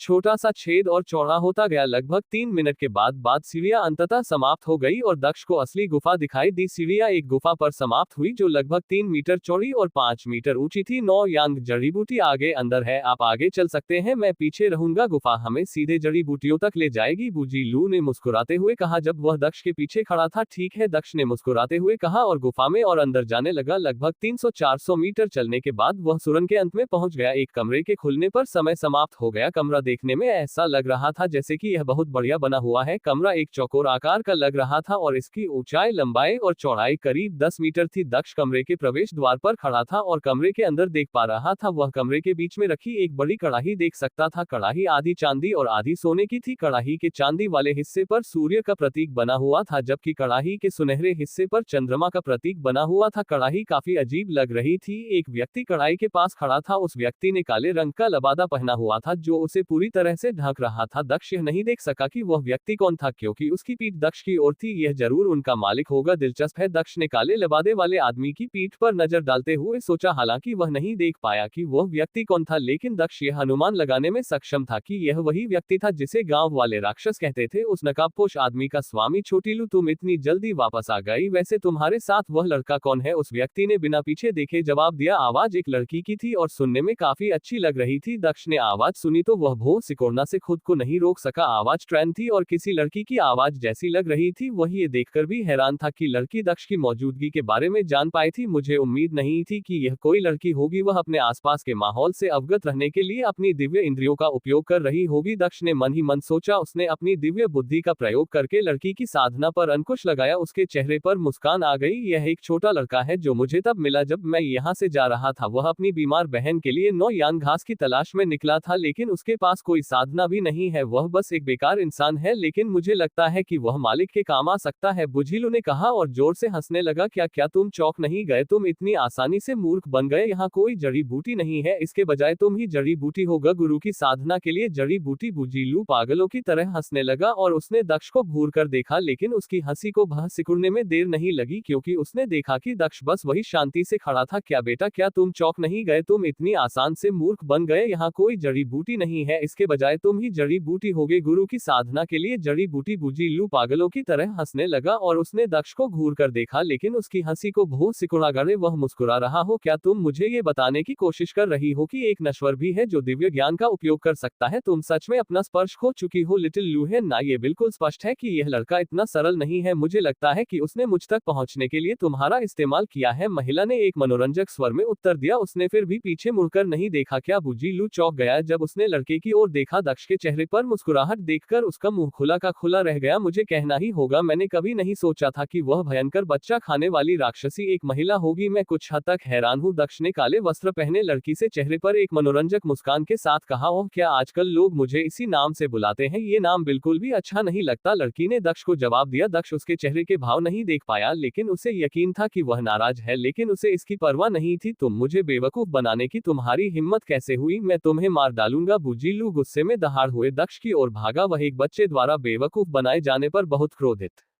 था। उसने दक्ष की सीना की ओर मुक्का मारा, लेकिन दक्ष ने बिना किसी कठिनाई के उसका हाथ पकड़ लिया। बुझिलू ने अपनी पूरी ताकत लगा दी, लेकिन वह अपना हाथ छुड़ा नहीं सका। उसने अपने दूसरे हाथ का इस्तेमाल दक्ष पर हमला करने के लिए किया, लेकिन दक्ष ने उसका दूसरा हाथ भी पकड़ लिया। उसके मुंह से एक जोरदार चीख निकली जब दक्ष ने पूरी ताकत से उसकी सीना पर लात मारी, जबकि उसके हाथों को दक्ष ने मजबूती से पकड़ रखा था। बुझिलू की सीना टूट गई क्योंकि दक्ष का पैर उसकी सीना में घुस गया और दूसरी तरफ से बाहर आ गया। उफ, यह वैसा नहीं हुआ जैसा मैं चाहता था। अब मेरी पैंट पूरी तरह से गंदी हो गई है, दक्ष ने अपने चेहरे पर घृणा भरी नजर से कहा और बुझिलू के हाथों को मुक्त कर दिया। बुझिलू का बेजान शरीर जमीन पर गिर गया। दक्ष ने अपना ध्यान वापस काले लिबादे में ढकी महिला पर केंद्रित किया। क्या तुम पीछे मुड़कर नहीं देखोगी? शर्माने की कोई जरूरत नहीं है, दक्ष ने चेहरे पर मुस्कान लाते हुए कहा। जब उसने काले लिबादे वाली महिला की पीठ की ओर देखा, मैंने ये कई बार सुना है और मेरा मानना है कि यह झूठ नहीं था। आजकल के युवा वाकई जोश से भरे हुए हैं। तुम कोई सीधे साधे लड़के नहीं हो, है ना? बताओ तुम्हें किसने भेजा है? तुम क्या चाहते हो? काले लिबादे वाली महिला ने धीरे से पीछे मुड़त हुए कहा। जब महिला पीछे मुड़ी तो दक्ष अंततः उसका चेहरा देख पाया और वह दंग रह गया। हैरानी की बात है कि वह काफी खूबसूरत और जवान दिख रही थी। वह ऐसी दिख रही थी जैसे वह सिर्फ 20 साल की हो, लेकिन दक्ष को लग रहा था कि ऐसा नहीं है। लड़की के बाल हल्के हरे रंग के थे और उसकी आंखें गहरी काली थी जो दक्ष को घूर रही थी। लड़की की त्वचा गोरी और आईपीएस पतले थे। तुम बच्चों का अपहरण क्यों करती हो? क्या तुम बच्चों को मारे बिना अपना जीवन नहीं जी सकती? दक्ष ने लड़की की ओर देखते हुए हंसी कोड़ते हुए पूछा। तुमसे ऐसा झूठ किसने कहा? मैं बच्चों को नहीं मारती, यह सब पूरी तरह फालतू बात है। दक्ष की बातें सुनते ही महिला दक्ष के सामने हंसने लगी। तुम उन्हें नहीं मारते, फिर तुम क्या करते हो? तुम बच्चों को क्यों ले जाते हो? दक्ष ने अपने चेहरे पर उलझन भरी नजर से पूछा। क्या वे अभी भी जीवित है? दक्ष ने आगे पूछा। पहले मुझे बताओ कि तुम्हें यहाँ किसने भेजा है? तुम कहाँ से आए हो? तुम्हारी कम उम्र और तुमने जो ताकत दिखाए है, मुझे तुम्हारे बारे में कुछ संदेह है, लेकिन तुमसे सुनना बेहतर है। महिला ने चेहरे पर मुस्कुराहट के साथ कहा। मैं रुवान हूँ, थंडर जायंट संप्रदाय की मुख्य शिष्या मेरे गुरु उत्तरी चंद्र साम्राज्य में थंडर जायंट संप्रदाय के ग्रैंड एल्ड हैं। अब मुझे बताओ कि बच्चे कहाँ हैं? अगर तुम ईमानदार हो तो मैं तुम्हें जिंदा छोड़ सकता हूँ, दक्ष ने महिला से कहा। थंडर जायंट सैक महिला ने चौंक हुए कहा। उसके चेहरे पर एक शिकन दिखाई दी और वह गहरी सोच में डूब गई। मैंने सोचा था कि वह पास के जुवान साम्राज्य से है, लेकिन थंडर जायंट संप्रदाय के ग्रैंड एल्ड का निजी शिष्य लगता है। मुझे ये जगह छोड़नी पड़ेगी, लेकिन उससे पहले मुझे इस लड़के को मारना होगा, क्योंकि यह मेरी अच्छी तरह से व्यवस्थित जिंदगी में दखल दे रहा है। महिला ने चेहरे पर शिकन के साथ सोचा। उसने अपनी आंखें दक्ष से नहीं हटाई। मुझे बच्चों के बारे में बताओ, दक्ष ने फिर ऊंची आवाज में पूछा। बच्चे, तुम्हें बच्चों की खासियत पता है, वे जीवन से भरपूर होते हैं, इसलिए मैंने उनकी सारी जीवन शक्ति अपने लिए ले ली। चिंता मत करो, मैंने उन्हें नहीं मारा, मैंने उनकी अधिकांश जीवन शक्ति चूस ली और जो बची उसे वजीलू के लिए छोड़ दिया। मैंने उसे बच्चों से निपटने की पूरी आजादी दी। काले कपड़े वाली महिला ने मुस्कुराते हुए कहा। अब मुझे लग रहा है कि लिटिल लू ने बच्चों को मार डाला है, लेकिन कम से कम मैंने खुद ऐसा भयानक काम नहीं किया, इसलिए मैं पूरी तरह से निर्दोष हूँ, महिला ने कहा और उसके चेहरे पर एक मुस्कुराहट उभर आई। उसने दक्ष की तरफ देखा। तुम दक्ष को महिलाओं की बातें सुनकर अपना रक्त खोलता हुआ महसूस हुआ। चूंकि तुम यहाँ आए हो, इसलिए तुम जीवित वापस जाने के बारे में सोचना भी नहीं चाहिए। यह मत सोचो कि तुम्हारे मालिक का नाम तुम्हें मुझसे बचा सकता है। भले ही तुम्हारे मालिक को तुम्हारी स्थिति के बारे में पता हो, फिर भी वह समय पर तुम्हें बचाने के लिए यहाँ नहीं आ सकता। जब तक वह यहाँ आएगा, मैं बहुत पहले ही जा चुकी होंगी। दक्ष से बात करते हुए महिला की आवाज बहुत तीखी हो गई। मेरे लिए मर जाओ, उसने कहा और उसके चेहरे पर मुस्कान आ गई, लेकिन उसने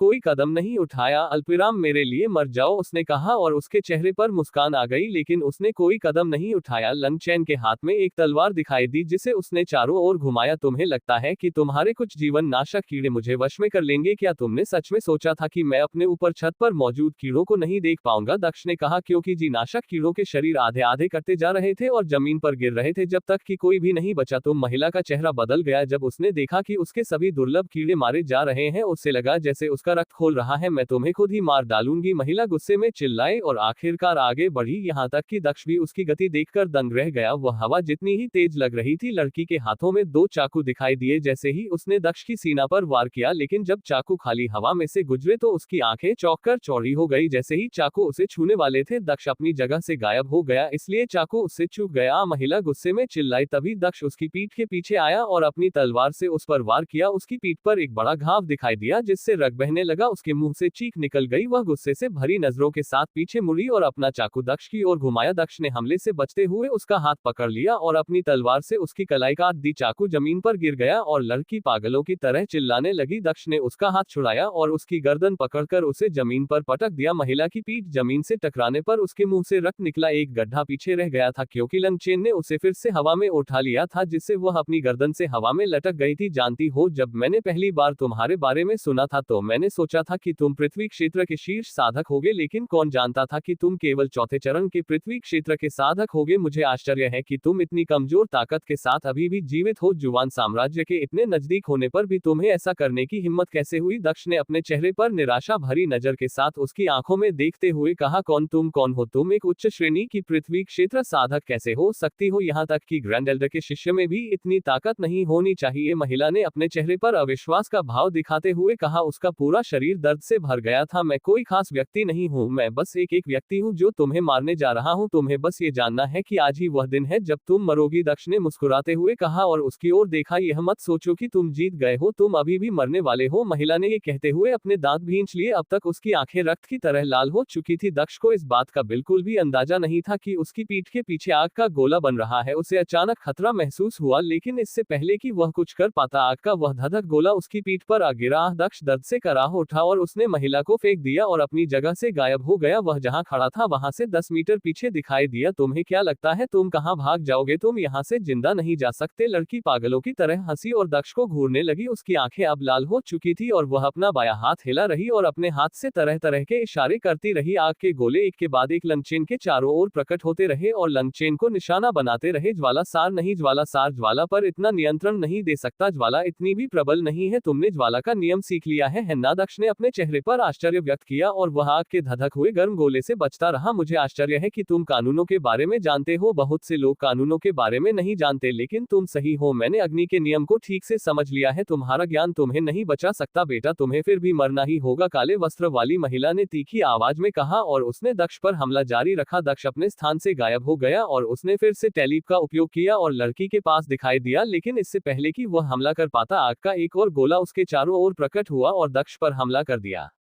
दक्ष को आग लगी और वह पीछे की ओर गिरा। उसके मुंह से रक्त निकला। दक्ष जमीन पर गिर पड़ा। वह जमीन पर लौटने लगा। जैसे ही उसने आग का एक और गोला देखा वह खड़ा हो गया। तुम बच नहीं सकते। लड़की पागलों की तरह हंस रही थी और दक्ष पर हमला कर रही थी। लंग चेन कोकर से बाहर जाने से रोकने के लिए गुफा के मुहाने पर आग की एक दीवार खड़ी कर दी गई है। बस दक्ष जोर से चिल्लाया क्योंकि उसकी आंखों का रंग बदल गया था। जैसे ही उसके आसपास की जगह बदली उसकी आंखें तारों की तरह काली हो गई। आग के गोले उस पर लगातार वार कर रहे थे, लेकिन ऐसा लग रहा था कि आग के गोले किसी अवरोध पर वार कर रहे थे जिससे वे लंग चेन को जरा सा भी नुकसान नहीं पहुंचा पा रहे थे। काले वस्त्र पहने लड़की ने जब देखा कि आग का गोला लंग चेन के अवरोधक द्वारा रोक दिया गया है तो उसकी वो तन गई बाधा। क्या तुम्हें लगता है कि तुम्हारी बाधा आग की जलती हुई आत्मा को रोक सकती है? महिला ने ठंडे स्वर में उपहास करते हुए अपने हाथ ऊपर उठाए। दक्ष के चारों ओर आग का एक घेरा बन गया जो पागलों की तरह जलने लगा। जलती हुई गर्म लपटें पूरे आग के घेरे में भर गई। लपट लगातार घनी होती जा रही थी। कमरा गर्म होने लगा था और आग दक्ष को जिंदा जलाने की कोशिश कर रही थी। मैं देखूंगी कि तुम कितने समय तक जीवित रह सकते हो। महिला ने धधकती आग को देखकर गर्व से मुस्कुराए। आग इतनी घनी थी कि आग के अंदर दक्ष को देखना भी मुश्किल था। मैं देखूंगी कि तुम कितने समय तक जिंदा रह सकती हो। महिला ने धधकती आग को देखकर गर्व से मुस्कुराए। आग इतनी घनी थी कि आग के अंदर दक्ष को देखना भी मुश्किल था। महिला को ऐसा लग रहा था जैसे वह लंग चेन को आग में जलते हुए देखने का आनंद ले रही थी। तभी पीछे से एक तलवार उसके दिल में घुस गई। कैसे उसने फिर से रक्त का एक कोर बाहर निकाला और चिल्लाया, तुम्हारी आग अनंत अंतरिक्ष के सामने कुछ भी नहीं है। किसी ने उसके कान में फुसफुसाना। उसकी पीठ से तलवार खींच ली। तुम्हें तो प्रतिभाशाली होना चाहिए था क्योंकि तुम अग्नि के नियम को सीखने में सक्षम थी। तुम्हें ऐसा कुछ करने की जरूरत नहीं थी। दक्ष ने महिला के मृत शरीर को देखते हुए कहा। बस सुनिश्चित करने के लिए उसने महिला का सिर काट दिया। लड़की आग के नियम सीखने में सक्षम थी। उसके पास अपनी आस्तीन में अन्य चालें भी हो सकती थी। दक्ष कोई भी जोखिम नहीं लेना चाहता था। उसके साथ काम खत्म होने के बाद दक्ष ने उसकी स्टोरेज अंगूठी ली और कमरे में चारों ओर देखने लगा। कमरे में कोने में एक आरामदायक बिस्तर, बीच में कढ़ाई और कुछ दुर्लभ जड़ी बूटियों के अलावा और कुछ नहीं था। दक्ष पहले जड़ी बूटियों की ओर चला गया। उसने सभी जड़ी बूटियों को अपने स्टोरेज रिंग में रख दिया और फिर वापस कढ़ाई की ओर मुड़ गया। वह कढ़ाई की ओर चला गया और उसका निरीक्षण करने लगा। कढ़ाई का आधा हिस्सा चांदी का था जबकि दूसरा आधा हिस्सा सोने का था। कढ़ाई के सुनहरे हिस्से पर चांद का प्रतीक था जबकि चांदी वाले हिस्से पर सूर्य का प्रतीक था। उनके बीच में सितारों के दर्जनों प्रतीक थे। ये कढ़ाई किसी खजाने जैसी वस्तु की तरह दिखती है। ये कम से कम गोल्ड ग्रेड की कलाकृति है। यह इससे भी अधिक हो सकती है। ऐसा लगता है कि यह यात्रा सार्थक थी। दक्ष ने कढ़ाई पर हाथ रखते हुए मुस्कुराया। उसने हंडे को अपने भंडारण रिंग में रखा और बाहर निकलने की ओर चल पड़ा। गुफा के प्रवेश द्वार को अवरोध करने वाली आग गायब हो चुकी थी और अब तक रास्ता साफ हो चुका था। दक्ष को कोई परेशानी नहीं हुई और वह गुफा से बाहर निकलकर गांव की ओर चलने लगा। आधे घंटे के बाद लंग चेन अंततः गांव के प्रवेश द्वार पर पहुंच गया। वह ये देखकर दंग रह गया कि सभी गांव वाले घुटनों के बल बैठे थे। उनकी आंखों में आंसू थे और वे कुछ बुदबुदा रहे थे। उनकी बात सुनकर दक्ष कड़वी मुस्कान के बिना नहीं रह सका। वह लड़का तो मर ही गया है, अब हमारी बारी है। राक्षस हम सबको मार डालेगा। गांव वाले चिंतित भाव से कहते रहे। मैं तुम्हें आखिरी बार बता रही हूँ, फालतू बात करना बंद करो नहीं तो मैं तुम्हें खुद मार डालूंगी। जी किंग ने गुस्से से अपना चेहरा ढक लिया। उसने उस आदमी को घूर कर देखा जिसने अभी अभी बात की थी। हम क्यों रुके? हम सच कह रहे हैं। तुम लोगों ने हमारी जिंदगी बर्बाद कर दी। अगर हमने उन 3 बच्चों को किसी को दे दिया होता तो सब कुछ हमेशा की तरह शांति से निपट जाता, लेकिन उस लड़के ने हमारे काम में दखल दिया और अब हम सब मर जाएंगे। एक गांव खड़ा हो गया और जोर से बोला, हाँ उसे मरना चाहिए, हमें नहीं। एक अन्य ग्रामीण ने जोर से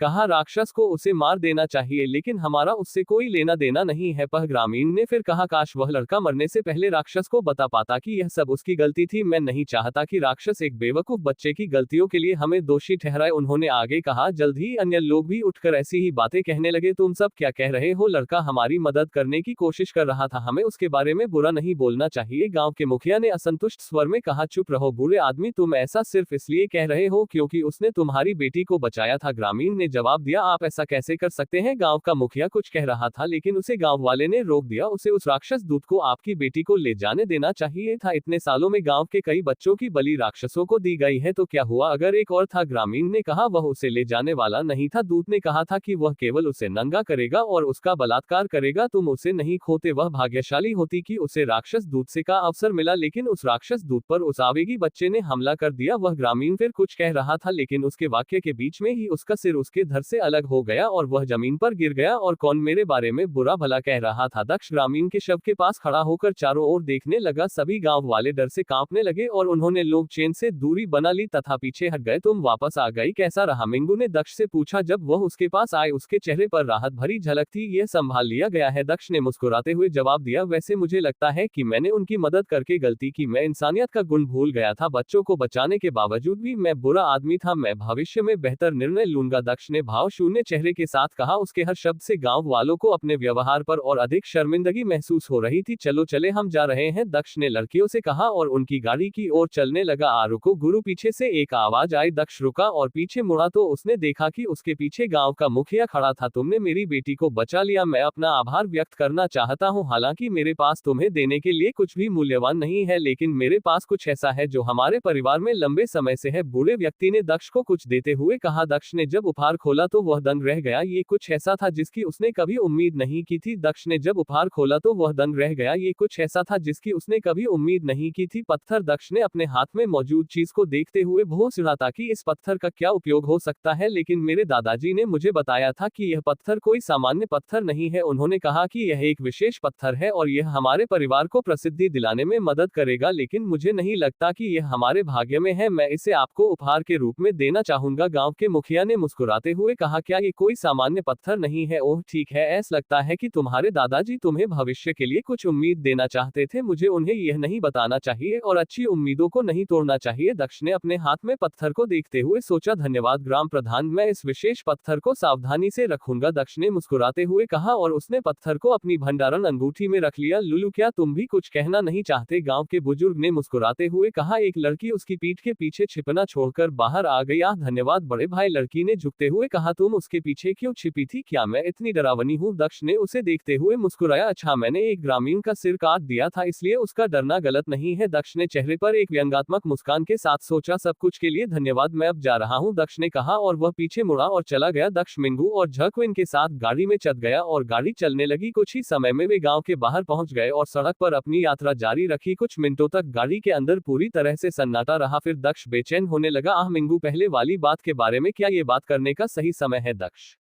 ने कुछ झिझक के साथ कहा। उसने मिंग्यू से उस बात के बारे में बात करने का फैसला किया जिससे वह काफी समय से बच रहा था। मैं भी तुमसे इस बारे में बात करना चाहता हूँ, लेकिन पहले तुम जा सकते हो, मिंग्यू ने तुरंत दक्ष को जवाब दिया। धन्यवाद। खैर यह है कि आपने पहले ही जीके के साथ जो कुछ भी हुआ वह सब देख लिया है। मैं इस बात से इनकार नहीं करूंगा कि जीकी के लिए मेरे मन में कुछ भावनाएं हैं और हम पहले भी अंतरंग हो चुके हैं, दक्ष ने पूरी गंभीरता से कहा। मिंगू ने जब दक्ष की बातें सुनी तो वह अपनी भौं सिरने से खुद को रोक नहीं सकी। हालांकि उसने चुप रहने और उसकी बात को बीच में रोकने का फैसला किया, लेकिन ये भी सच है कि मेरे मन में तुम्हारे लिए भावनाएं हैं। मैंने तुम्हें इसके बारे में पहले नहीं बताया क्योंकि मुझे चिंता थी कि अगर तुम्हारे मन में तुम्हारे लिए वही भावनाएं नहीं है तो ये हमारे रिश्ते को प्रभावित करेगा, लेकिन मेरे मन में हमेशा तुम्हारे लिए भावनाएं थी। मैं तुमसे प्यार करता हूं मिंगू और मैं तुम्हें कभी खोना नहीं चाहता। तुम इस समय मेरे सबसे करीबी दोस्त हो, लेकिन मेरे लिए तुम उससे कहीं ज्यादा हो, दक्ष ने भावुक नजर से उसकी आंखों में देखते हुए कहा। तुम सच में मुझसे प्यार करते हो? मिंगू ने चेहरे पर शिकन लाते हुए पूछा। हाँ, लंग चेन ने अपना सिर हिलाते हुए कहा। के बारे में क्या? क्या तुम भी उससे प्यार करते हो? मिंग्यू ने दक्ष से फिर पूछा। दक्ष चुप हो गया और उसने जिकी की ओर देखा। उसकी नजरें जिकिन की आंखों से मिली। दक्ष उसकी आंखों में उम्मीदें और भावनाएं देख सकता था। हाँ, मैं भी उससे प्यार करता हूँ। हमने एक दूसरे के साथ ज्यादा समय नहीं बिताया है, नहीं हम तुम्हारे और मेरे जैसे जीवन या मृत्यु की स्थितियों से गुजरे हैं, लेकिन मैंने उसके साथ जो पल बिताए वे सभी सार्थक थे, दक्ष ने थोड़ी देर बाद जवाब दिया। अल्पविराम, अगर मैं तुमसे कहूँ कि हम में से एक को चुन लो और दूसरे को छोड़ दो तो तुम किसे चुनोगी, तुम किसे छोड़ने का फैसला करोगी, मिंगू ने फिर कहा और उसने दक्ष से एक और कठिन सवाल पूछा। दक्ष उसका सवाल सुन सुनकर दंग रह गया। मैं किसी को नहीं छोड़ूंगा, अगर तुम मुझे तुम और जी किंग में से सिर्फ एक को चुनने के लिए कहोगी तो मैं ऐसा नहीं कर पाऊंगा। तुम दोनों मेरी औरतें हो और मैं तुम दोनों से प्यार करता हूँ। इस जीवन में मैं तुम्हें छोड़ने के बारे में कभी नहीं सोचूंगा, दक्ष ने दृढ़ स्वर में कहा। दोनों लड़कियां लंग चेन की आवाज में दृढ़ता और गंभीरता सुनकर चौंक गई। जी क्विंग ने जब नीचे देखा तो उसके चेहरे पर एक सौम्य मुस्कान उभरी। अच्छा जवाब उस आदमी के लिए बुरा नहीं है जिसे मैंने अपना दिल दिया है। मैं तुम्हें माफ कर दूंगी कि तुमने मुझे तुम्हारे और उसके बारे में नहीं बताया। तुम्हें हम में से किसी को भी छोड़ने की जरूरत नहीं है, मिंग्यू ने मुस्कुराते हुए दक्ष से कहा। क्या इसका मतलब है, दक्ष ने उसकी आंखों में देखते हुए पूछा। हाँ, मैं तुम्हारी औरत बनूंगी, लेकिन मैं जी किंग जैसी नहीं बनूंगी। मैं तैयार होने से पहले वह सब नहीं करूंगी जो तुम उसके साथ कर रहे थे। अभी सिर्फ एक चुंबन से ज्यादा कुछ भी करने की अनुमति नहीं है, वह चिंतित स्वर में कहते हुए नीचे देखने लगी। ठीक है, रुको, क्या मैं सही सुन रहा हूँ? दक्ष ने अपना सिर हिलाया, इससे पहले कि उसे उसके अंतिम शब्दों का मतलब समझ में आता। दक्ष के चेहरे पर एक चमकदार मुस्कान उभरी और उसने मिंगी को कसकर गले लगाया और उसके होठों पर एक हल्का सा चुंबन दिया। अरे तो तुम क्या कर रहे हो, तुम्हें इतना अधीर होने की जरूरत नहीं है, मिंगू ने कहा और उसके चेहरे पर झुंझलाहट भरी नजर थी और उसने दक्ष को देखा। मैं तुम्हें सकता हूँ ना, तुमने खुद ही ऐसा कहा था। दक्ष ने उसकी आंखों में देखा और मुस्कुराते हुए उससे कहा, तुम्हें मुझे से पहले ये पूछना चाहिए था, बेवकूफ। हाँ, जायज है, मिंगू ने चेहरे पर एक व्यंग्यात्मक मुस्कान के साथ कहा। दक्ष ने कोई प्रतिक्रिया नहीं दी और बस उसे फिर से इस बार चुंबन ज्यादा जोशपूर्ण था और मिंगू ने उसके चुंबन का जवाब दिया और उसने दक्ष की पीठ पर हाथ रखने की योजना बनाई। 5 मिनट तक चुंबन लेने के बाद वे दोनों अलग हो गए। पिता को बहुत सदमा लगेगा जब उन्हें तुम्हारे बारे में पता चलेगा, मिंगू ने हंसते हुए कहा, लेकिन जल्द ही वह उदास हो गई क्योंकि उसे याद आया कि उसका साम्राज्य किस खतरे का सामना कर रहा था और युद्ध के करीब था। पिता को बहुत सदमा लगेगा जब उन्हें तुम्हारे बारे में पता चलेगा, मिंगू ने हंसते हुए कहा, लेकिन जल्द ही वह उदास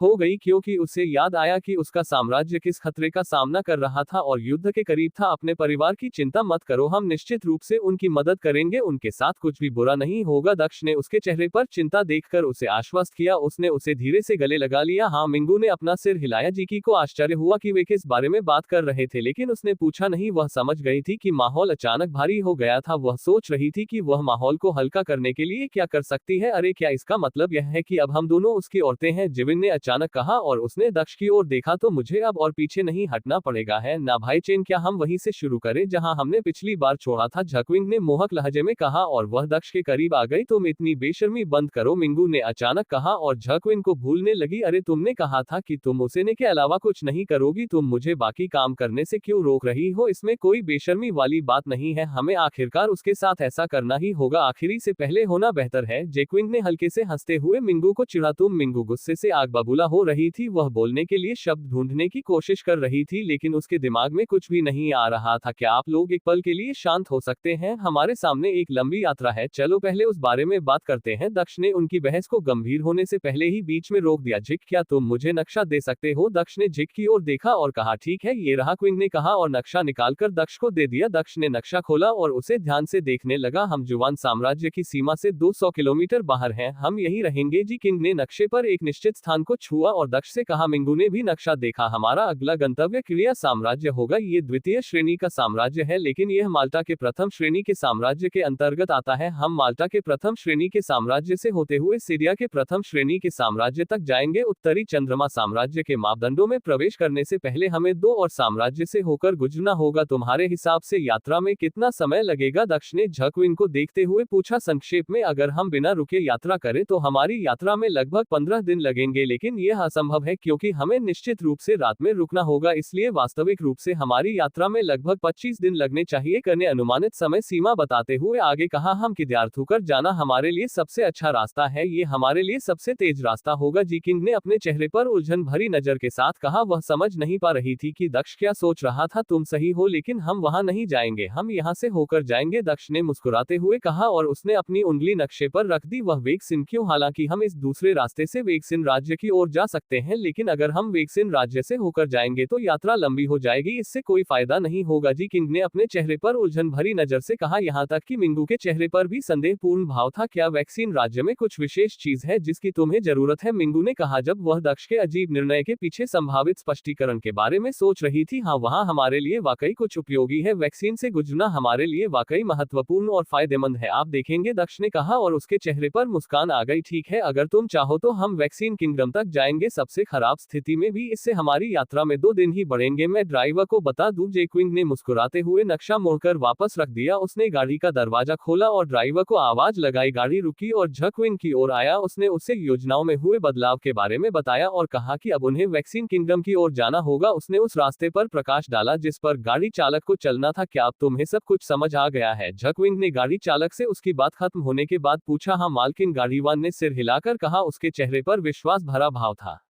अच्छा चलो, गाड़ी में चढ़ते हुए उसने कहा। ड्राइवर अपनी सीट पर वापस चला गया और गाड़ी फिर से चलने लगी। गंतव्य अभी भी वही था लेकिन स्टॉप गैप बदल गए थे। दिन भर गाड़ी चलती रही और अंततः अंधेरा होने लगा। जब अंधेरा इतना बढ़ गया कि गाड़ी चलाना संभव नहीं रहा तो गाड़ी चालक ने गाड़ी रोकने का निर्णय लिया। उसने राजकुमारी और अन्य लोगों के लिए तंबू लगाने की तैयारी शुरू कर दी। गाड़ीवान ने शिविर लगाने का काम पूरा कर लिया और गाड़ी की ओर बढ़ा। उसने गाड़ी का दरवाजा खटखटाया और जिकिंग को बताया कि सब कुछ तैयार है। ठीक है, अच्छा काम है। जिकिंग ने गाड़ी से उतरते ही प्रशंसा में अपना सिर हिलाया। मिंगू भी बाहर आ गया जबकि दक्ष बहुत पहले ही बाहर आ चुका था। दक्ष ने ताजी हवा में सांस लेते हुए जंगल के चारों ओर देखा। वह लंबे समय तक गाड़ी में बैठे रहने के कारण थक गया था। क्या तुम हमारे लिए खाना बनाओगी? मुझे राजकुमारी के हाथ का बना खाना खाना अच्छा लगेगा। दक्ष ने राजकुमारी जैक्विन की ओर देखा और चेहरे पर मुस्कान के साथ उससे पूछा। अरे मैंने कभी नहीं कहा कि मैं खुद खाना बनाऊंगी। मैंने सिर्फ इतना कहा कि मैं खाने का ख्याल रखूंगी। यहाँ रन खाना संभालेगा। मैंने उसे खास तौर पर हमारे साथ आने के लिए चुना। वह असल में मेरे पिता का निजी गाड़ी चालक है। वह होटलों के रसोइयों से भी बेहतर खाना बना सकता है और जैसा कि आप पहले ही देख चुके हैं उसने कैंप भी लगाया है। जिक ने अपने चेहरे पर एक चमकदार मुस्कान के साथ ड्राइवर की प्रशंसा की। वह हमारे राज्य के सबसे प्रतिभाशाली गाड़ी चालकों में से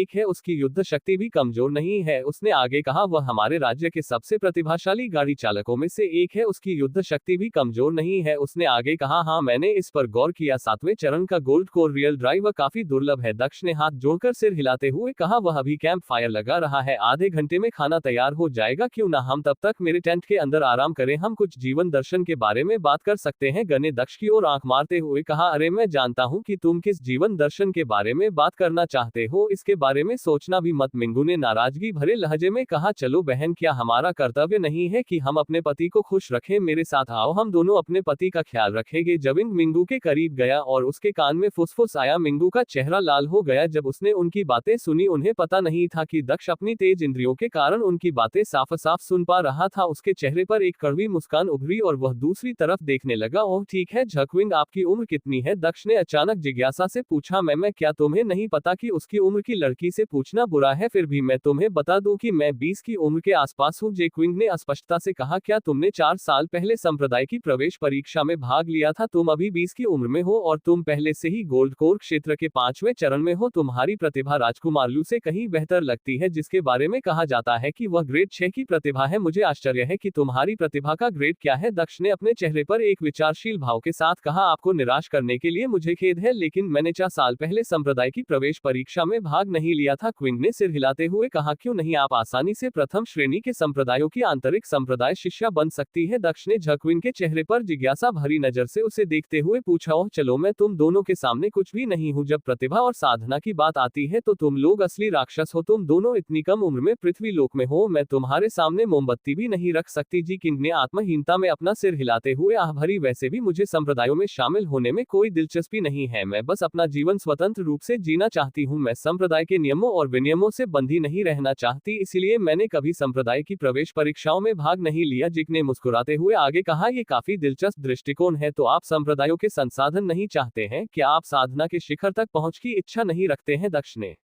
अपने चेहरे पर एक विचारशील भाव के साथ फिर से पूछा। ये ठीक है, मेरी कोई अत्यधिक इच्छाएं नहीं है। मुझे यकीन है कि मैं अपने लक्ष्य तक पहुंच जाऊंगी। हालांकि मैं इसे अपनी गति से करूंगी। अगर मेरे पास प्रतिभा है तो मैं इसे अपने दम पर कर सकती हूं। अगर मेरे पास ऐसा करने की प्रतिभा नहीं है तो भले ही शीर्ष संप्रदाय मेरी मदद करे, मैं कुछ भी हासिल नहीं कर पाऊंगी। जिंग ने दक्ष को जवाब देते हुए हंसी। दिलचस्प, तुम बहुत दिलचस्प हो। मुझे यकीन है कि अगर तुम ऐसे ही मजबूत दिल रखोगी तो तुम बड़ी ऊंचाइयों तक पहुंचोगी। दक्ष ने मुस्कुराते हुए की तारीफ करते हुए कहा। कहा धन्यवाद, लेकिन तुम्हें पकड़ना काफी मुश्किल होगा, लेकिन मैं कभी हार नहीं मानूंगी, मैं अपनी तरफ से पूरी कोशिश करती रहूंगी। क्विंग ने दक्ष का हाथ पकड़ते हुए मुस्कुराया। ओह, लगता है खाना तैयार है, मिंगू ने बीच में ही टोक हुए आवाज लगाई। उसे जिकी के दक्ष के इतने करीब होने से बहुत जलन हो रही थी। ओह अच्छा, मुझे भूख लग रही थी, चलो चले। दक्ष क्विंग का हाथ पकड़ते हुए कैंप फायर की ओर चला गया। अपने दूसरे हाथ से उसने मिंगू का हाथ पकड़ा और उसे अपने साथ ले गया। वे अलाव के चारों ओर बैठ गए और खाना खाने लगे। तुम सही थे रन, वाकई अच्छा खाना बनाता है, ये काफी स्वादिष्ट है, दक्ष ने खाना खाते हुए कहा। खाना बिल्कुल उसकी पसंद का था। दक्ष खाना खा रहा था, तभी उसे कुछ अजीब सा महसूस हुआ। उसने जल्दी से कटोरा जमीन पर रख दिया और उठकर आसमान की ओर देखने लगा। उसकी तेज इंद्रियां उसे किसी बात की चेतावनी दे रही थी। क्या हुआ, क्या कुछ गड़बड़ है? मिंगू ने अपने चेहरे पर उलझन भरी नजर से पूछा, क्योंकि उसने दक्ष की अजीब प्रतिक्रिया देखी थी।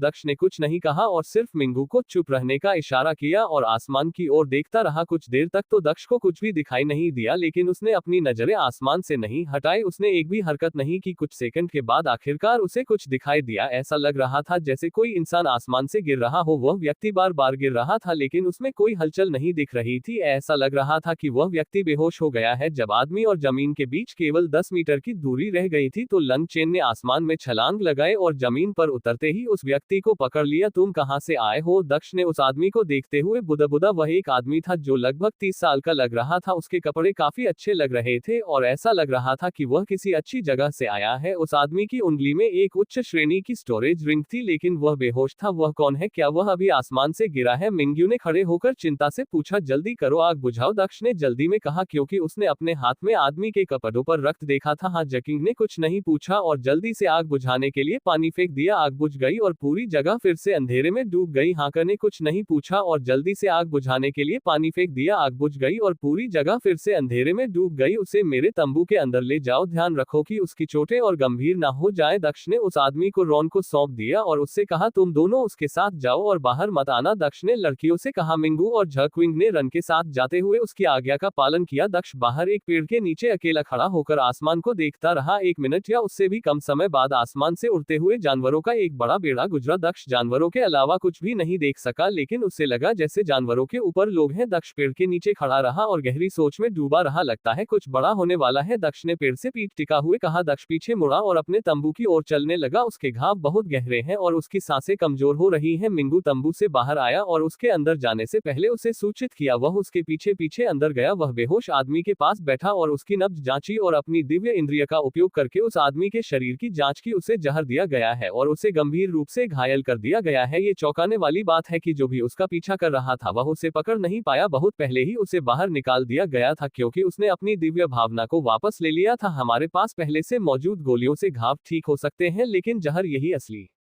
समस्या होगी। दक्ष ने लड़के को देखते हुए कहा, काश हमारे पास 100 जहर ठीक करने वाली गोलियां होती तो हम उसे बचा पाते। मिंगू ने चेहरे पर निराशा भरी नच के साथ कहा, और ठीक है, 100 जहर ठीक करने वाली गोलियां हम उसे बचा सकते हैं। दक्ष ने खड़े होते हुए कहा। अचानक उसे गोली के बारे में कुछ याद आया। क्या क्या तुम्हारे पास गोली है? क्विंग ने चेहरे पर आश्चर्य के भाव के साथ पूछा। नहीं, लेकिन मैं इसे बनाने जा रहा हूँ किंग। मैं फिलहाल तुम्हारे टेंट का उपयोग करूंगा, अंदर मत आना ताकि मैं अपना ध्यान न खो दूं, ने जीक से कहा और फिर जल्दी से टेंट से बाहर निकलकर जीक के टेंट के अंदर चला गया। अब समय आ गया है कि हम तुम्हें परखे। छोटी कड़ाही, दक्ष ने बड़बड़ा हुए कड़ाही निकाली। यह वही कड़ाही थी जिसे उसने काले वस्त्र वाली उस महिला की गुफा से निकाला था, जो अपनी ताकत बढ़ाने के लिए बच्चों का जीवन सार चुराती थी। उसने कड़ाही के नीचे आग जलाए और उसे गर्म करना शुरू कर दिया। उसके 500 जहर की दवा बनाने के लिए सभी जरूरी जड़ी बूटियां थी और उसके दिमाग में नुस्खा भी था। ये सब एक शीर्ष आध्यात्मिक ग्रेट कीमिया अगर के ज्ञान की वजह से था, जिसे उसने रक्तर रेखा मंदिर से पुरस्कार के रूप में प्राप्त किया था। उन्होंने यादों के आधार पर जड़ी बूटियों को उच्च मात्रा में मिलाना शुरू किया और 100 विषिक गोलियों का मिश्रण तैयार करना शुरू किया। 100 जहर उपचार गोली को उच्च स्तरीय नश्वर ग्रेड गोली के रूप में वर्गीकृत किया गया था। हालांकि दक्ष के पास एक शीर्ष आत्मा ग्रेड कीमिया अगर का ज्ञान था, लेकिन जब वास्तविक अभ्यास की बात आए तो वह यही कमी थी। पहली बार जब उसने एक गोली बनाने की कोशिश की तो वह कम स्तर की नश्वर ग्रेड गोली बनाने में सफल रहा, लेकिन वह भी केवल 3 असफल प्रयासों के बाद। मेरे पास सिर्फ 2 बार कोशिश करने के लिए ही जड़ी बूटियां है। अगर मैं दोनों बार असफल रहा तो वह आदमी मर जाएगा। जाएगा। ऐसा नहीं है कि उसकी मौत से मुझे कोई फर्क पड़ेगा, लेकिन मुझे लगता है कि यह व्यक्ति मेरे लिए उपयोगी होगा। मुझे अपनी पूरी कोशिश करके गोली बनाने की कोशिश करनी चाहिए। अगर उसके भाग्य में जीना है तो मैं सफल हो जाऊंगा, अगर उसे मरना ही है तो ठीक है, बहुत बुरा होगा कि मेरी जड़ी बूटियां बेकार चली जाएंगी, दक्ष ने खुद से कहा और मिश्रण बनाना जारी रखा। सभी जरूरी कदम उठाने में उसे आधा घंटा लग गया। कढ़ाई से एक बहुत ही अच्छी खुशबू आ रही थी। लगता है कि यह काम कर गया। दक्ष ने कढ़ाई का ढक्कन खोलते हुए मुस्कुराया। जैसे ही ढक्कन खुला उसके चेहरे पर अजीब भाव आ गए। कढ़ाई के अंदर 3 गोलियां थी, लेकिन वे वैसी नहीं दिख रही थी जैसी दिखनी चाहिए थी। सो जहर ठीक करने वाली गोली का रंग काला होना चाहिए था, लेकिन कढ़ाई के अंदर जो गोली थी वह लाल दिख रही थी। क्या फालतू है, मैंने क्या गलत किया? दक्ष ने अपने चेहरे पर उलझन भरी नजर के साथ सोचना शुरू किया और उसने कढ़ाई से एक गोली उठाई। उसने गोली को देखा और पाया कि गोली जली नहीं थी। वास्तव में ये बिल्कुल सही आकार की दिख रही थी। इसकी गंध वैसी ही थी जैसी होनी चाहिए थी, लेकिन इसका रंग अलग था। अपने स्पिरिट ग्रेड अल्केमिस्ट ज्ञान के साथ भी वह इसका अर्थ समझने में सक्षम नहीं था। शायद मैंने हो झाव का बहुत ज्यादा इस्तेमाल कर लिया, मुझे फिर से कम मात्रा में कोशिश करनी चाहिए, इससे रंग ठीक हो जाएगा, दक्ष ने एक विचारशील नजर से कहा और फिर से आग जलाए और फिर से मिश्रण बनाना शुरू किया। आधे घंटे बाद गोलियां तैयार हो गई। क्योंकि कढ़ाई से गोलियों की तेज गम आ रही थी, दक्ष ने आग बंद कर दी और गोलियां उठाते हुए कढ़ाई का ढक्कन हटा दिया, लेकिन इस बार वह बिल्कुल भी खुश नहीं था। कढ़ाई के अंदर की गोलियां स्पष्ट रूप से नष्ट हो गई थी। उसने तुरंत गोलियां फेंक दी। लगता है कि होमजन की मात्रा कम करने से मिश्रण पर प्रतिकूल प्रभाव पड़ा। मुझे नुस्खा नहीं बदलना चाहिए था, लेकिन मेरी पहली कोशिश में लाल गोलियां कैसे मिली? मैंने उस समय स्पष्ट रूप से नुस्खा का पालन किया था, दक्ष ने बड़बड़ा हुए कहा जब उसने जहर उपचार की गोली बनाने की पहली कोशिश में प्राप्त 3 गोलियों को देखा। मेरे पास अब कोई जड़ी बूटी नहीं बची है जिसे मैं फिर से आजमा सकूं। मैं बस यही उम्मीद कर सकता हूं कि यह गोली काम कर जाए, बस रंग अलग है। इस गोली के कारगर होने की संभावना है, वैसे भी यह सब उसकी किस्मत पर निर्भर करता है। दक्ष ने चेहरे पर एक कड़वी मुस्कान के साथ बड़बड़ा हुए कहा जब उसने कढ़ाई को स्टोरेज रिंग के अंदर रखा। अल्पिराम, मेरे पास अब कोई जड़ी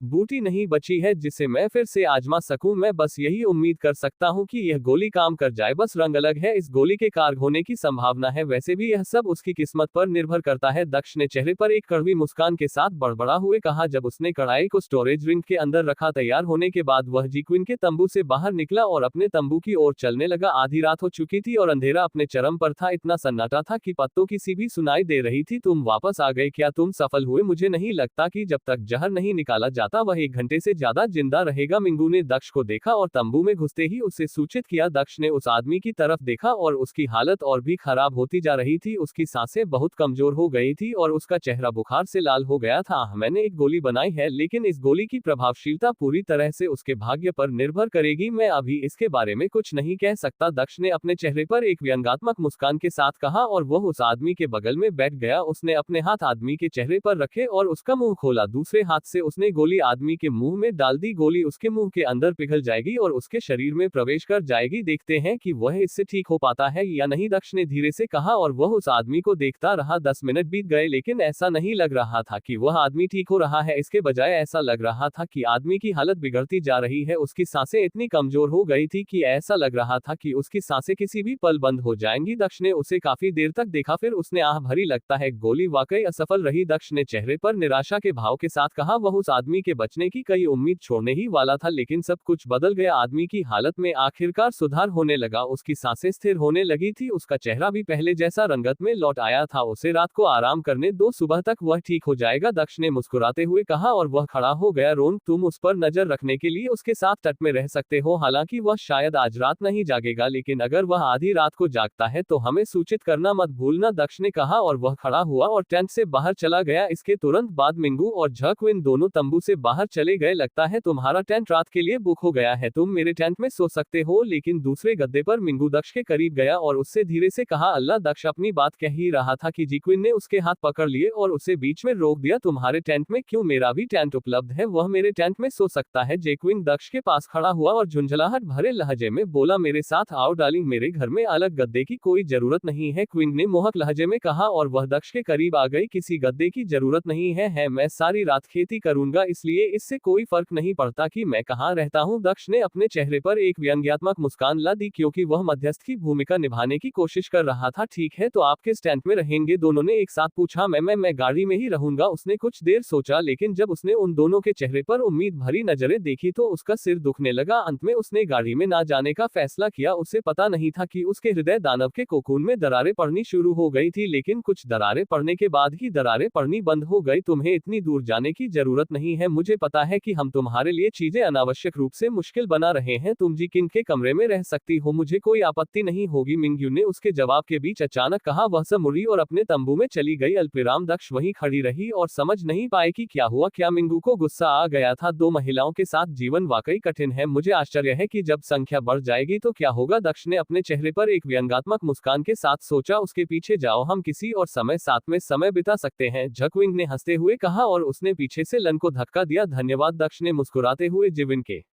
होठों पर एक हल्का सा चुंबन दिया और फिर मिंगू के तंबू की ओर चल दिया। आप वैसे भी खेती करेंगे? ऐसा नहीं है कि मैं आज रात बहुत कुछ खो रहा हूँ, जी किंग ने अपने चेहरे पर एक चतुर मुस्कान के साथ कहा। इस तरह मैं अगली बार उसे अपने कमरे में ले जा सकूंगी, उसने मन ही मन सोचा। मिंगू अपने गद्दे पर लेटी हुई थी और ऐसा लग रहा था कि वह बहुत गहरे विचार में थी। दक्ष अचानक तंबू में घुस गया, जिससे मिंगू चौंक गई। तुम यहाँ क्या कर रहे हो? मिंगू ने हैरानी भरे चेहरे के साथ पूछा जब उसने दक्ष को अपने तंबू में प्रवेश करते देखा। क्या मैं अपनी महिला के कमरे में प्रवेश नहीं कर सकता? दक्ष ने चेहरे पर एक प्यारी सी मुस्कान के साथ उसे जवाब दिया। तुम कर सकते हो, लेकिन तुम जिविन के साथ क्यों नहीं हो? मिंगू ने चेहरे पर उलझन हरी नजर से पूछा। बेशक, मैं अपनी प्यारी मिंगू के साथ रात बिताने के लिए यहाँ आया हूँ। दक्ष ने टेंट के दरवाजे की जिप बंद करते हुए मुस्कुराते हुए मिंगू की ओर कदम बढ़ाया। मिंगू के चेहरे पर हल्की मुस्कान आई, लेकिन उसने जल्दी से उसे छिपा लिया। वह गद्दे पर उसके ठीक बगल में बैठ गया। क्या तुमने नहीं कहा था कि तुम पूरी रात साधना करोगी? मिंगू ने कहा जब उसने दक्ष को अपने बगल में लेटा हुआ देखा। यही मेरी शुरुआती योजना थी, लेकिन मैंने इसे छोड़ दिया। मुझे पता है कि मैं इतनी खूबसूरत लड़की के साथ शांति से साधना नहीं कर सकता जो मेरे बगल में सो रही है। बेहतर है कि मैं कोशिश भी ना करूं, दक्ष ने हंसते हुए कहा और उसने मिंगू के ऊपर अपनी बाहें रख दी। मैंने तुमसे कहा था कि जब तक मैं तैयार नहीं हो जाती हम चुंबन के अलावा कुछ नहीं कर सकते। मिंगू ने दक्ष का सामना किया और उसे याद दिलाया। मुझे इसके बारे में पता है, चिंता मत करो, मैं तुम्हें मजबूर नहीं करूंगा, मैं वादा करता हूं। दक्ष के चेहरे पर एक कोमल मुस्कान थी। उसने अपना चेहरा मियो के करीब लाया और उसके कोमल आईपी को लेकिन मैं अभी भी सकता हूँ, वह उसकी आंखों में देखते हुए मुस्कुराया। मुझे इसके बारे में पता है, चिंता मत करो, मैं तुम्हें मजबूर नहीं करूंगा, मैं वादा करता हूँ। दक्ष के चेहरे पर एक कोमल मुस्कान थी। उसने अपना चेहरा मियो के करीब लाया और उसके कोमल आईपी को लेकिन मैं अभी भी सकता हूँ, वो उसकी आंखों में देखते हुए मुस्कुराया। तुम मिंगू कुछ कहने ही वाली थी कि दक्ष ने फिर से उसके इप्स अपने इप्स से बंद कर दिए। हैरानी की बात यह है कि इवन मिंगू ने दक्ष के चुंबन का जोश से जवाब देना शुरू कर दिया। दोनों ने एक दूसरे को कसकर गले लगाया और एक दूसरे के इप का स्वाद लिया। ये चुंबन करीब 3 मिनट तक चला और फिर दोनों ने अपने इप्स अलग कर लिए। रात के लिए इतना काफी है, अब तुम्हें सो जाना चाहिए, हमें अपनी यात्रा फिर से शुरू करने के लिए सुबह जल्दी उठना होगा। मिंगू ने दक्ष को देखा और कोमल स्वर में कहा, मैं आज रात अपनी पत्नी की बात मानूंगा। लेकिन इसके बाद दक्ष ने गंभीर स्वर में कहा, लेकिन बीच में ही रुक गया और उसने फिर से मिंगू को इस बार चुंबन लंबा था और करीब 5 मिनट तक चला। दोनों ने अपने इप्स अलग करते हुए सांस फूलने की शिकायत की। बस अब बहुत हो गया, मिंगू ने कहा और अपना शरीर इस तरह घुमाया कि उसका चेहरा विपरीत दिशा में हो गया। ठीक है, अब कोई मजाक नहीं, अब सख्ती से सो जाओ, दक्ष ने अपने चेहरे पर एक व्यंग्यात्मक मुस्कान के साथ कहा। उसने अपना दाहिना हाथ मिंगू के ऊपर रखा और अपनी आंखें बंद करके उसके करीब आ गया। ऐसा लग रहा था कि वे गले मिल रहे थे। ये ज्यादा देर तक नहीं चला। इससे पहले कि दक्ष को चिंता होने लगी, उसने महसूस किया कि उसका छोटा चेन मिंगू के नितंब के करीब था और वह हरकतें करने लगा था। दक्ष सोने की कोशिश कर रहा था, लेकिन जब उसे एहसास हुआ कि वास्तव में क्या हो रहा है तो उसके चेहरे पर एक व्यंग्यात्मक मुस्कान आ गई। अल्पविराम उसका छोटा सा चेन उत्तेजित हो रहा था और बड़ा हो रहा था, लेकिन क्योंकि वह मिंगू से बहुत करीब से चिपका हुआ था, उसे यकीन था कि उसे भी इसका एहसास हो गया है। उसे आश्चर्य हुआ कि क्या वह उसे डांटेगी या उनके बीच दूरी पैदा करेगी, लेकिन वास्तविकता कुछ और ही निकली।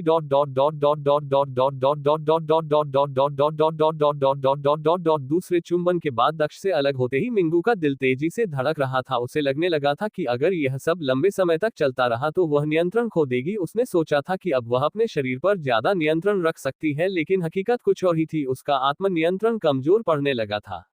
उसने दक्ष की तरफ पीठ कर ली और दूसरी तरफ मुंह कर लिया ताकि वह उससे ना सके, लेकिन यह और भी बुरा निकला। दक्ष उसके और करीब आ गया था और अब उसका छोटा लड़का उसके नितंबों को सहला रहा था। उसने कुछ कहने के लिए अपना मुंह खोला लेकिन तुरंत बंद कर दिया। उसने ये दिखावा करने का फैसला किया कि वह सो रही है क्योंकि उसे यह स्थिति काफी शर्मनाक लगी। क्या वह सो गई? ये तो बहुत जल्दी हो गया, दक्ष ने बड़बड़ा हुए कहा, क्योंकि उसे अपने छोटे लड़के के बारे में मिंगू से कोई प्रतिक्रिया नहीं मिली थी। और ठीक है, मुझे लगता है यह अच्छा है, दक्ष ने धीरे से कहा। जैसे ही उसने अपनी आंखें बंद की और अपने छोटे चेन की परवाह करना बंद कर दिया जो मिंगू के नितंब के साथ खेल रहा था, उसने अवचेतन रूप से अपनी कमर को इधर उधर हिलाना शुरू कर दिया था जब वह अपना छोटा मिंगू की पर रगड़ रहा था, जबकि उसका हाथ उसके ऊपर था। मिंगू की दिल की धड़कन तेज हो रही थी क्योंकि उसे अपने छोटे बच्चे की हलचल महसूस हो रही थी। अंततः वह इसे और सहन नहीं कर सकी और उसने अपनी राय व्यक्त कर दी, क्या तुम इसे हिलाना बंद कर सकती हो? मिंगी ने पीछे मुड़कर दक्ष का सामना करते हुए कहा, अल्पविराम मुझे खेद है। चुंबन के कारण छोटा लड़का उत्तेजित हो गया और अपने आप हिलने लगा। दक्ष ने अपने चेहरे पर बेशर्म मुस्कान के साथ उसे उत्तर दिया। उसने सोचा कि यह शर्मिंदा होने से बेहतर है अपनी चीज को शांत करो, यह मुझे परेशान कर रही है। मिंग्यू ने दक्ष की ओर देखे बिना ही जवाब दिया, मैं अब इसके बारे में कुछ नहीं कर सकता, ये पूरी तरह से ही रहेगा। इसे शांत करने का केवल एक ही तरीका है, लेकिन वह केवल आपकी मदद से ही हो सकता है। हालांकि मुझे नहीं लगता कि आप ऐसा कर पाएंगे, दक्ष ने उदास होते हुए कहा। कोई बात नहीं, मैं बाहर ही रहूंगा और इस छोटे लड़के द्वारा दिए जाने वाले दर्द को सहन करूंगा। दक्ष खड़ा हुआ और चेहरे पर उदासी के भाव के साथ बोला, दर्द? तुम किस बारे में बात कर रहे हो? मिंगू ने चिंतित नजर से कहा, और ठीक है, तुम्हें इसके बारे में पता नहीं चलेगा जब छोटा खड़ा होता है। अगर इसे आधे घंटे के भीतर शांत नहीं किया जाता है तो ये बहुत ज्यादा दर्द देने लगता है, ऐसा दर्द जो दिल में हजारों सुइयां चुभने जैसा लगता है। दक्ष ने आगे बढ़ते हुए एक कहानी गढ़ी, क्या ये सच है? मुझे बताओ कि मैं इसे कैसे शांत कर सकता हूँ। मैं ऐसा करने की कोशिश करूंगा, मिंगू ने चिंतित नजर से कहा। इसके दो तरीके हैं, पहला तरीका है करना, लेकिन यह संभव नहीं है क्योंकि तुम तैयार नहीं हो। दूसरा तरीका है, दक्ष ने अपना चेहरा मिंगू के चेहरे के करीब लाकर उसके कानों में कुछ फुसफुस आया। मिंगू ने जितना सुना उसके हाव भाव बदलते रहे। क्या? दक्ष का जवाब सुनते ही मिंगू का मुंह खुला का खुला रह गया। वह हैरान होकर उसे घूरने लगी। अब तक उसका चेहरा पूरी तरह से लाल हो चुका था। क्या तुम ईमानदार हो? मिंगू ने फिर पूछा। वह दक्ष पर शक करने से खुद को नहीं रोक सकी। हाँ, इसे हल करने के लिए ये दो ही विकल्प है, लेकिन मुझे यकीन है कि तुम ऐसा नहीं करोगे। कोई बात नहीं, आखिरकार यह सिर्फ दर्द है, मैं दर्द सह लूंगा और इसके साथ जी लूंगा, मैं नहीं मरूंगा शायद, दक्ष ने हारे हुए लहजे में कहा और नीचे देखा। मैं ये करूंगा, मिंगू ने शुरुआती झक के बाद दक्ष से कहा। तुम क्या करोगी? दक्ष ने चेहरे पर आश्चर्य के भाव के साथ उससे पूछा। वह दूसरे विकल्प के साथ आपकी मदद करेगा। मैं ये करूंगा, मिंगू ने लाल चेहरे और बहुत प्रयास के साथ दक्ष को उत्तर दिया। क्या तुम्हें यकीन है? दक्ष ने चेहरे पर आश्चर्य के भाव के साथ पूछा। कुछ और मिनटों के बाद उसने देखा कि मिंगू काफी सहज हो गई थी, इसलिए उसने अपने धक्कों की गति बढ़ा। जिविन अपने तंबू में आराम कर रही थी, लेकिन उसके चेहरे पर एक अजीब सा भाव था क्योंकि उसने पास के तंबू से आती कराने की आवाज सुनी थी। तो यही वह साधना है जिसके बारे में तुम बात कर रही थी। मैं तुम्हें आज रात का आनंद लेने दूंगी और इसमें हस्तक्षेप नहीं करूंगी, लेकिन अगली बार मेरी बारी होगी। जिंग ने आंखें बंद करते हुए अपने गल्फा लाकर कहा। वह खूबसूरत रात कराहों से भरी थी जो तक चलती रही। फिर रात शांत हो गई, रात बीत गई और एक सुंदर लाल सूरज आसमान में उगाया। दक्ष और मिंगू एक साथ तंबू से बाहर निकले, लेकिन वे ये देखकर दंग रह गए कि जक्विन पहले से ही बाहर उनका इंतजार कर रहा था। तुम्हें बाहर आने में बहुत समय लग गया, लगता है कि तुम्हारी रात भर की साधना ने तुम्हें बहुत नुकसान पहुंचाया है, विंग ने चेहरे पर एक मनोरंजक भाव के साथ कहा। तुम्हारी रात कैसी रही छोटी बहन? उसने मिंगू को देखते हुए पूछा। तुम्हें सब पता है ना? दक्ष ने उसके कंधों पर थपथपाते हुए कहा। बेशक मुझे पता है, तुम दोनों जो अजीब आवाजें निकाल रहे थे उसने मुझे पूरी रात सोने नहीं दिया, झकविंग ने झुंझलाहट भरे लहजे में कहा और दक्ष को घूरने लगी। तुमने उसके साथ अपना समय बिताया, अगली बार मेरी बारी होगी, मुझे कोई बहाना नहीं चाहिए, झकविंग ने दक्ष के हाथ पकड़ते हुए कहा। यह उस समय की बात है जब रन जल्दी से दक्ष के टेंट से बाहर आया। मेहमान जाग गए हैं, उसने चेहरे पर उत्साह भरे भाव के साथ उन्हें सूचित किया। ठीक है, अब समय आ गया है कि वह जाग जाए। दक्ष मुस्कुराया और अपने तंबू की ओर चला गया और अंदर प्रवेश किया। काले बालों वाला लड़का गद्दे पर लेटा हुआ था और उसके चेहरे पर उलझन भरी नजर थी। जब उसने दक्ष और अन्य लोगों को अंदर आते देखा तो वह दंग रह गया। वह तुरंत उठकर बैठ गया, हालांकि उस समय उसका सिर दर्द कर रहा था। तुम लोग हथियारों की तरह नहीं दिखते, तुम लोग कौन हो? मैं कहाँ हूँ? उसने दक्ष की ओर देखते हुए पूछा। क्या तुम्हें पहले अपना परिचय नहीं देना चाहिए? दक्ष आगे बढ़ा और उस आदमी के सामने बैठ गया। तुम हथियारों की तरह नहीं दिखते, तुम लोग कौन हो? मैं कहाँ हूँ? उसने दक्ष की ओर देखते हुए पूछा। वह अपने सामने नए चेहरे देखकर कुछ उलझन में लग रहा था। क्या तुम्हें पहले अपना परिचय नहीं देना चाहिए? दक्ष आगे बढ़ा और दक्ष के सामने बैठ गया। वह अपने बारे में कुछ भी बोलने से पहले जवाब जानना चाहता था। मैं जीशान हूँ, धधक के सूर्य साम्राज्य का दूसरा राजकुमार। अब बताओ मैं कहाँ हूँ और तुम लोग कौन हो? उसने फिर पूछा और चेहरे पर संदेह भरी नजर से उन्हें घूरने लगा। धधक दे सूर्य साम्राज्य? क्या यह उत्तरी चंद्र साम्राज्य का पड़ोसी साम्राज्य नहीं है? मैंने सुना है कि साम्राज्य के बीच हटास का काफी इतिहास है। जैसे ही जिक ने उस आदमी की पहचान सुनी उसने धीरे से कहा, मैं दक्ष हूँ, यह मिंगू है और वह जकिंग है। वे दोनों मेरी पत्नियां हैं और वह आदमी रन है हमारा गाड़ीवान। तुम्हें आखिरी चीज क्या याद है? दक्ष ने उससे आगे सवाल पूछने से पहले अपना परिचय दिया। आखिरी बात जो मुझे याद है, मैं वैक्सीन साम्राज्य में 20 टाइमिंग स्कूल जा रहा था जब मुझ पर हथियारों ने घात लगाकर हमला किया। मैंने जवाबी कार्रवाई करने की कोशिश की लेकिन मैं अपनी शक्तियों का इस्तेमाल नहीं कर सका क्योंकि मुझे एहसास हुआ कि मुझे जहर दिया गया है। जीशान ने दक्ष को बताया। जहर ने मेरी ताकत के साथ साथ मेरी सोच को भी प्रभावित किया। वैक्सीन साम्राज्य में जाने के बजाय मैं उसके ऊपर से गुजर गया। मुझे याद नहीं है कि उसके बाद क्या हुआ। जीशान ने याद करने की कोशिश की लेकिन उसे बस इतना ही याद था, हाँ मुझे लगता है कि मुझे पता है कि उसके बाद क्या हुआ था। तुम बहुत घायल हो गए थे और तुम बेहोश हो गए थे और अपने उड़ने वाले जानवर से गिर गए थे। जब तुम गिरे तो हम वहां थे और हमने तुम्हें पकड़ लिया। मुझे लगता है कि तुम अनुमान लगा सकते हो कि उसके बाद क्या हुआ था। दक्ष ने कहानी का शेष भाग समाप्त करते हुए कहा, वैसे भी मुझे लगता है कि अब मुझ में जहर नहीं है। तुमने मुझे कैसे थी किया? जीशान ने दक्ष से पूछा। मैंने 100 जहर की दवा का इस्तेमाल किया, लंग बीन ने जीशान को जवाब दिया। 100 जहर की दवा? क्या तुम मजाक कर रहे हो? यह असंभव है। जीशान ने तुरंत अपना सिर हिलाया और कहा, क्यों? दक्ष ने अपने चेहरे पर उलझन भरी नजर से पूछा। वह समझ नहीं पाया कि इसमें चौंकाने वाली क्या बात थी। 100 जहर की गोली उस जहर को ठीक नहीं कर सकती जो मुझे दिया गया था। जब हत्यारे मेरा पीछा कर रहे थे तब मेरे हाथ में 2 गोलियां थी। मैंने वह गोलियां खा ली लेकिन वह बेकार थी। सिर्फ 1000 जहर की गोली ही उस जहर को ठीक कर सकती है जिससे मुझे नुकसान पहुंचा था। तुमने अनजाने में ही उस गोली का इस्तेमाल किया होगा, शान ने समझाया। एक जहर की दवा? क्या वह गोली आमतौर पर लाल रंग की होती है? दक्ष ने अपने चेहरे पर स्तब्ध भाव के साथ पूछा। हाँ, हालांकि 100 जहर की गोली काले रंग की है, हज जहर की गोली लाल रंग की है। जीशान ने दक्ष को जवाब दिया। जीशान का जवाब सुनते ही दक्ष चौंक गया। मैंने 1000 जहर की दवा बनाई कैसे? उसने वो जहर की गोली के नुस्खे के समान है? दक्ष ने फिर से पूछा क्योंकि वह एक संभावित स्पष्टीकरण खोजने की कोशिश कर रहा था। नहीं, हालांकि मैं खुद कोई कीमियागर नहीं हूँ लेकिन मैंने सुना है कि 1000 जहर की गोली का नुस्खा बहुत जटिल है और 100 जहर की गोली की तुलना में इसके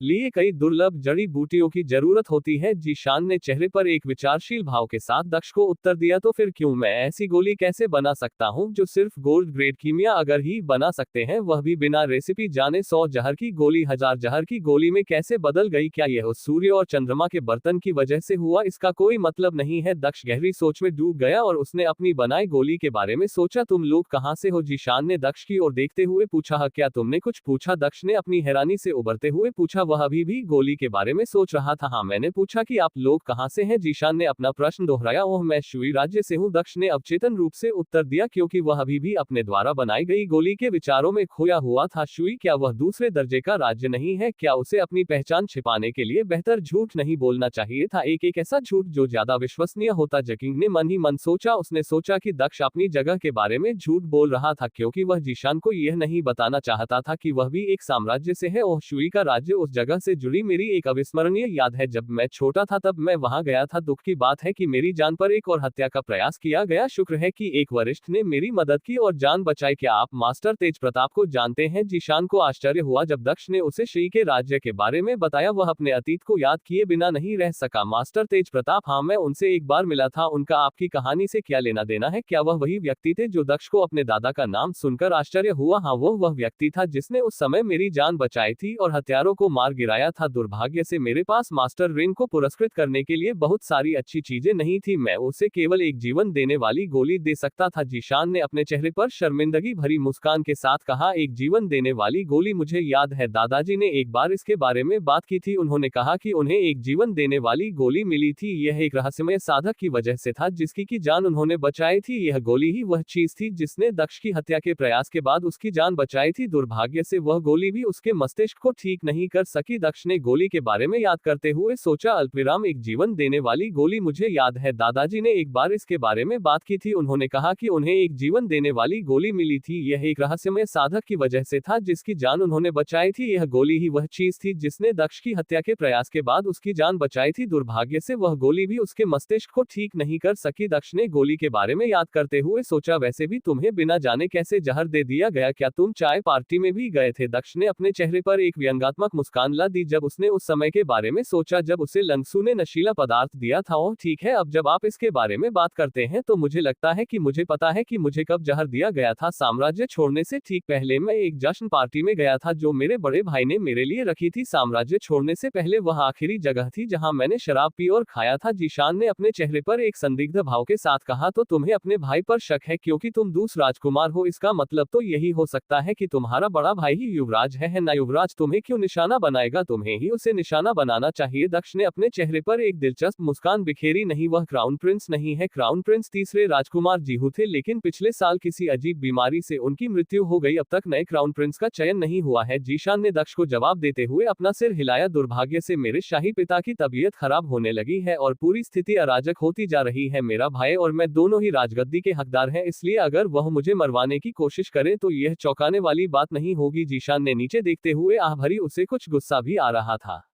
मुझे पता था कि मैं और मेरा भाई जल्द ही संघर्ष में पड़ सकते हैं, इसलिए मैं साम्राज्य को छोड़कर जानवरों को वश में करने वाले स्कूल में आना चाहता था ताकि एक शिष्य बन सकूं और अपने जानवरों को वश में करने के कौशल में सुधार कर सकूं। जीशान ने आह भरते हुए कहा, मैं अपना समय शांति से बिताना चाहता था, मैं सभी राजनीति से दूर रहना चाहता था, लेकिन मुझे एहसास नहीं था कि दुनिया मुझे मारने के लिए इतनी उत्सुक होगी। मुझे न केवल जहर दिया गया था बल्कि मेरी हत्या करने की भी कोशिश की गई थी। जीशान को ऐसा लग रहा था जैसे वह निराश भाव से खुद से बात कर रहा था। खैर, मेरे बारे में बहुत हो गया। तुम लोग कहां जा रहे हो? हालांकि मुझे नहीं पता कि हम कहां हैं, लेकिन मुझे पूरा यकीन है कि हम अभी भी शुई साम्राज्य से काफी दूर हैं। जीशान ने अपना सिर हिलाया और विषय बदल दिया। अपने भाई के बारे में बात करने के बाद वह उदास महसूस करने लगा था। हम वैक्सिन किंगडम जा रहे हैं, दक्ष ने मुस्कुराते हुए जवाब दिया। ओह कमाल है, मैं भी वहीं जा रहा हूं। वहां बीस्ट टाइमिंग स्कूल की एक शाखा है। हालांकि उत्तरी चंद्र साम्राज्य में एक शाखा थी जो करीब थी। मैंने स्पष्ट कारणों से इसे चुना। जीशान के चेहरे पर मुस्कान आ गई जब उसने सुना कि अन्य लोग भी उसी गंतव्य पर जा रहे थे। हम साथ साथ क्यों ना चले? उसने दक्ष को देखते हुए सुझाव दिया। ये लेकिन क्या उनके लोग तुम्हारे पीछे नहीं पड़े हैं? मुझे नहीं लगता कि हमारे लिए एक साथ यात्रा करना एक अच्छा विचार होगा क्योंकि हम भी निशाना बन सकते हैं। दक्ष के जवाब देने से पहले झकविंग ने कहा, मैं कितने समय से बेहोश हूँ? जीशान ने झकविंग को जवाब दिए बिना पूछा, तुम पूरी रात बेहोश रही? अभी तो सुबह हो गई है। दक्ष ने जीशान को जवाब दिया, तो फिर हमें चिंता करने की जरूरत नहीं है चकी। जो लोग मेरा पीछा कर रहे थे वे अभी तक यहाँ नहीं आए हैं। इसका मतलब केवल ये हो सकता है कि वे नहीं जानते कि मैं कहाँ हूँ। मुझे नहीं लगता कि वे अब मुझे ढूंढ पाएंगे। जीशान ने मुस्कुराते हुए कहा, क्या होगा अगर वे वैक्सीन किंगडम में तुम्हारा इंतजार कर रहे हो? दक्ष ने चेहरे पर दिलचस्प मुस्कान के साथ पूछा। हाँ, उनके वहां मेरा इंतजार करने की संभावना और भी कम है। जीशान ने मुस्कुराते हुए जवाब दिया। क्यों? दक्ष ने पूछा। कोई नहीं जानता कि मैं बीस्ट टाइमिंग स्कूल जा रहा था। चूंकि मैं वैक्सीन किंगडम में नहीं रुका था जब हथियारों ने मेरा पीछा किया था, इसलिए उन्हें नहीं पता था कि यह मेरी मंजिल थी। जब वे मेरा पता नहीं लगा पाए तो वे मुझे ढूंढ नहीं पाएंगे। जीशान ने मुस्कुराते हुए कहा और दक्ष को देखा। मैं आपसे सहमत हूं, लेकिन एक और समस्या है। हमारे पास केवल एक गाड़ी है और उसमें भी केवल 3 लोग और एक ड्राइवर ही बैठ सकते हैं। आपको हमारे साथ ले जाना असंभव है। दक्ष ने कुछ देर सोचने के बाद कहा, ओह आपको इसकी चिंता करने की जरूरत नहीं है। मैं आपकी गाड़ी के अंदर बैठे बिना भी आपके साथ यात्रा कर सकता हूं। मेरा पालतू जानवर मुझे ले जाने में सक्षम है। इसकी हिम्मत काफी मजबूत है। जीशान ने मुस्कुराते हुए दक्ष को देखा। कैसे? तुम्हारा उड़ने वाला जानवर चला गया है? मुझे यकीन है कि अब तक उन हथियारों ने उसे मार दिया होगा। दक्ष ने गंभीर स्वर में कहा और जीशान को गुस्से से देखा। वह ऊंची उड़ान भरने वाला बाज मेरा पालतू जानवर नहीं था, ये बस एक सामान्य उड़ने वाला जानवर था जिससे मैं यात्रा करता था। ऐसा इसलिए था क्योंकि मेरा पालतू जानवर उड़ नहीं सकता। जीशान ने खड़े होते हुए जवाब दिया। चलो बाहर चलते हैं, मैं तुम्हें दिखाता हूँ। जीशान ने चेहरे पर उत्साह के भाव के साथ कहा और बाहर की ओर चल पड़ा और तंबू से बाहर निकल गया। जब बात अपने पालतू जानवर की आती है तो वह काफी ऊर्जावान दिखता है। दक्ष ने अपने चेहरे पर एक व्यंग्यात्मक मुस्कान ला दी और वह भी खड़ा हो गया और बाहर की ओर बढ़ गया। क्या वह गलत कारणों से उत्साहित नहीं हो रहा है? ऐसे और भी कई चिंताजनक मामले हैं जिनके बारे में उसे सोचने की जरूरत है। मिंगू ने भी खड़े होते हुए कहा, वह निश्चित रूप से अपने जानवर को दिखाने के लिए उत्साहित है। ये काफी दुर्लभ जानवर होना चाहिए। झकविंग ने हंसते हुए दक्ष का पीछा किया। वह निश्चित रूप से अपने जानवर को दिखाने के लिए उत्साहित है। ये काफी दुर्लभ जानवर होना चाहिए। झकविंग ने हंसते हुए दक्ष का पीछा किया। ये शैतान शिकारी जानवर से अधिक दुर्लभ नहीं हो सकता। मिंगू ने झकविंग का पीछा करते हुए कहा, यह अपेक्षित है। एक शैतान शिकारी जानवर को जानवरों को वश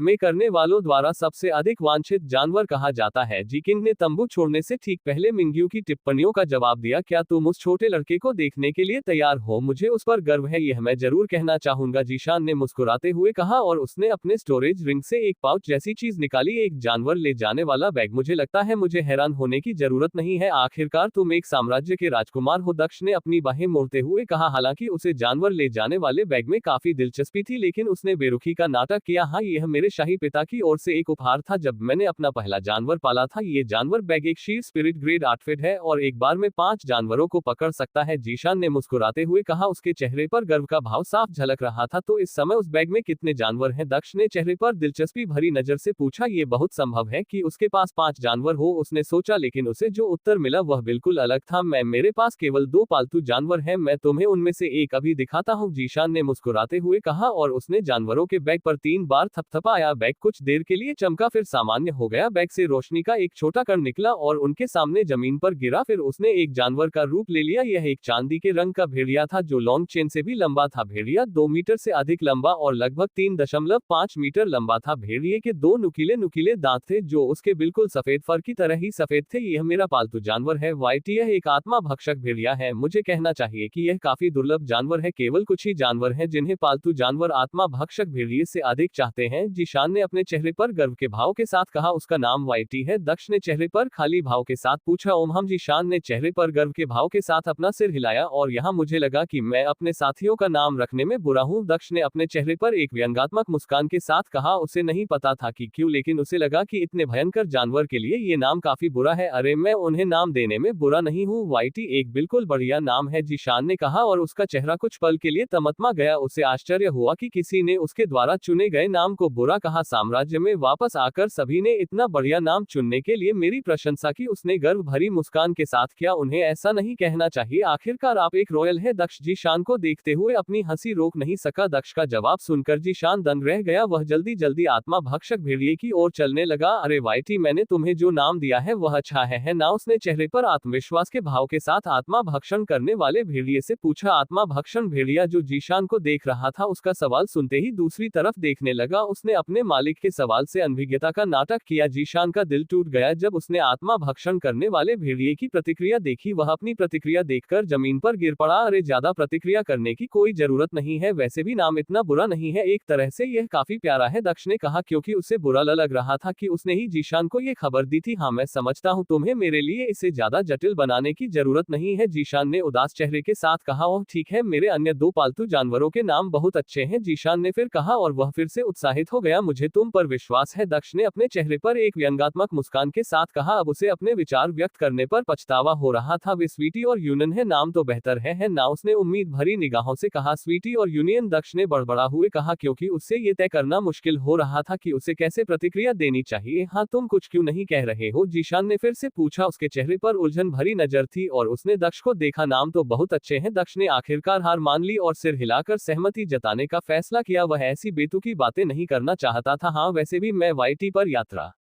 करूंगी जबकि आप लोग अपनी गाड़ी में सवारी करेंगे, इस तरह हम एक साथ यात्रा कर सकते हैं और मैं आपके सीमित स्थान को प्रभावित नहीं करूंगा, जीशान ने एक चमकदार मुस्कान के साथ कहा। ठीक है, चूंकि आप इतना आग्रह कर रहे हैं तो आप हमारे साथ यात्रा कर सकते हैं, चलो नाश्ता करते हैं और उसके बाद हम वैक्सीन साम्राज्य के लिए निकल सकते हैं, दक्ष ने जीशान से कहा। जब उनका गंतव्य एक ही था तो उन्हें जीशान के उनके साथ यात्रा करने पर कोई आपत्ति नहीं थी। इसके अलावा जीशान ने इस शरीर के पिछले मेजबान को जीवित रहने में मदद की थी क्योंकि उसने तेज प्रताप को जो जीवन देने वाली गोली दी थी उसका इस्तेमाल हत्या के प्रयास के बाद दक्ष पर किया गया था। भले ही दक्ष ने अपनी बुद्धि खो दी थी और उसे जीवन भर बदमाशी का सामना करना पड़ा था, लेकिन यह एक तथ्य था कि वह जीशान द्वारा दी गई गोली के कारण बच गया था। रन, क्या नाश्ता तैयार है? दक्ष ने रन की ओर देखते हुए पूछा जो मिंगू और झ क्विन के पीछे खड़ा था। हाँ युवा गुरु, नाश्ता तैयार है, रॉन ने दक्ष को जवाब दिया। अच्छा काम किया, चलो खाना खाते हैं और फिर चलते हैं, दक्ष ने रन का पीछा करते हुए कहा। सभी लोग एक साथ बैठ गए और नाश्ता करने लगे। सभी लोग एक साथ बैठ गए और नाश्ता करने लगे। राजकुमार शान, क्या आप मुझे उत्तरी चंद्र साम्राज्य के बारे में अधिक बता सकते हैं? दक्ष ने नाश्ते के दौरान जीशान से पूछा। जीशान ने मुस्कुराते हुए अपना हाथ दक्ष के कंधे पर रखा। आपको औपचारिकता निभाने की जरूरत नहीं है, बस मुझे भाई शान कहिए। आपने मेरी जान जोखिम में डालकर मेरी बहुत मदद की है, अब से हम भाई हैं। जब भी आपको मेरी मदद की जरूरत हो बस मेरे पास आ जाए, मैं आपकी मदद करूंगा, भले ही मुझे नर्क की गहराइयों से गुजरना पड़े। धधक सूर्य साम्राज्य के दूसरे राजकुमार के तौर पर यह मेरा आपसे वादा है, जीशान ने दक्ष से कहा और उसके चेहरे पर मुस्कान आ गई। खैर, मैं अपना सवाल दोहराता हूँ, क्या तुम मुझे उत्तरी चंद्र साम्राज्य के बारे में कुछ और बता सकती हो? दक्ष ने फिर से जीशान से पूछा, क्योंकि उसने शर्मनाक बातों को नजरअंदाज कर दिया था। ठीक है, जीशान ने मुस्कुराते हुए उत्तर दिया और उत्तरी चंद्र साम्राज्य का वर्णन करना शुरू किया। ठीक है, मैं तुम्हें तुलना करके बताऊंगा। उत्तरी चंद्र साम्राज्य इस महाद्वीप की महाशक्तियों में से एक है, हालांकि यह अभी भी सबसे मजबूत नहीं है। जब ताकत की बात आती है तो हमारा धधक सूर्य साम्राज्य और उनका उत्तरी चंद्र साम्राज्य समान ताकत रखते हैं। ब्लेजिंग सन एम्पायर के राजा के 3 बच्चे अभी भी जीवित हैं, मैं पहला राजकुमार और हमारी बहन। जैसा कि मैंने पहले बताया, हमारा तीसरा भाई मर चुका है। दूसरी ओर उत्तरी चंद्रमा साम्राज्य के राजा के केवल 2 बच्चे हैं, युवराज और राजकुमारी। हालांकि दोनों साम्राज्य के बीच कुछ खटास है, लेकिन कोई भी युद्ध नहीं हुआ है। उनके संप्रदायों के बारे में क्या? मैंने सुना है कि उत्तरी चंद्र साम्राज्य में एक थंडर जायंट संप्रदाय है। दोनों साम्राज्य में समान संख्या में संप्रदाय हैं। हमारे साम्राज्य के शीर्ष 2 संप्रदाय स्वर्गीय दाव संप्रदाय और शक्तिशाली अमर संप्रदाय हैं। दूसरी ओर उत्तरी चंद्र साम्राज्य में भी 2 प्रमुख संप्रदाय हैं, थंडर जायंट संप्रदाय और स्वर्गीय ज्वाला संप्रदाय। हालांकि यह काफी दिलचस्प है, उनके राजा ने अपने राजकुमार को स्वर्गीय ज्वाला संप्रदाय में साधना करने के लिए भेजा, जबकि उसने राजकुमारी को थंडर जायंट संप्रदाय में साधना करने के लिए भेजा। सबसे अधिक संभावना है कि यह खुद को एक निष्पक्ष सम्राट के रूप में दिखाने का एक प्रयास था। जीशान ने अपने चेहरे पर एक मनोरंजक मुस्कान के साथ कहा। तुम्हारी जगह के बारे में क्या तुम और तुम्हारा भाई एक ही संप्रदाय का हिस्सा है? दक्ष ने चेहरे पर दिलचस्पी भरी नजर से पूछा। पहला राजकुमार स्वर्गीय दाव संप्रदाय में शामिल हो गया। हमारे पिता चाहते थे कि मैं भी उसी संप्रदाय में शामिल हो जाऊं, लेकिन मैं उसमें शामिल नहीं हुआ। आप दूसरे संप्रदाय में शामिल हो गए? नहीं, मैं किसी संप्रदाय में शामिल नहीं हुआ। हालांकि मेरा एक गुरु है, लेकिन न तो वह और न मैं किसी संप्रदाय का हिस्सा हूं। मेरे गुरु ने मुझे वह सब सिखाया जो मैं जानता हूं। हम चूंकि तुम्हारे पिता ने तुम्हें अपने अधीन अध्ययन करने की अनुमति दी है, इसलिए तुम्हारे गुरु उन संप्रदायों के बुजुर्गों से कमजोर नहीं हो सकते। वैसे भी तुम्हारे गुरु अब कहाँ है? दक्ष ने अपने चेहरे पर जिज्ञासा भरी नजर से पूछा। मेरे गुरु मुझे नहीं पता, वह ठीक है।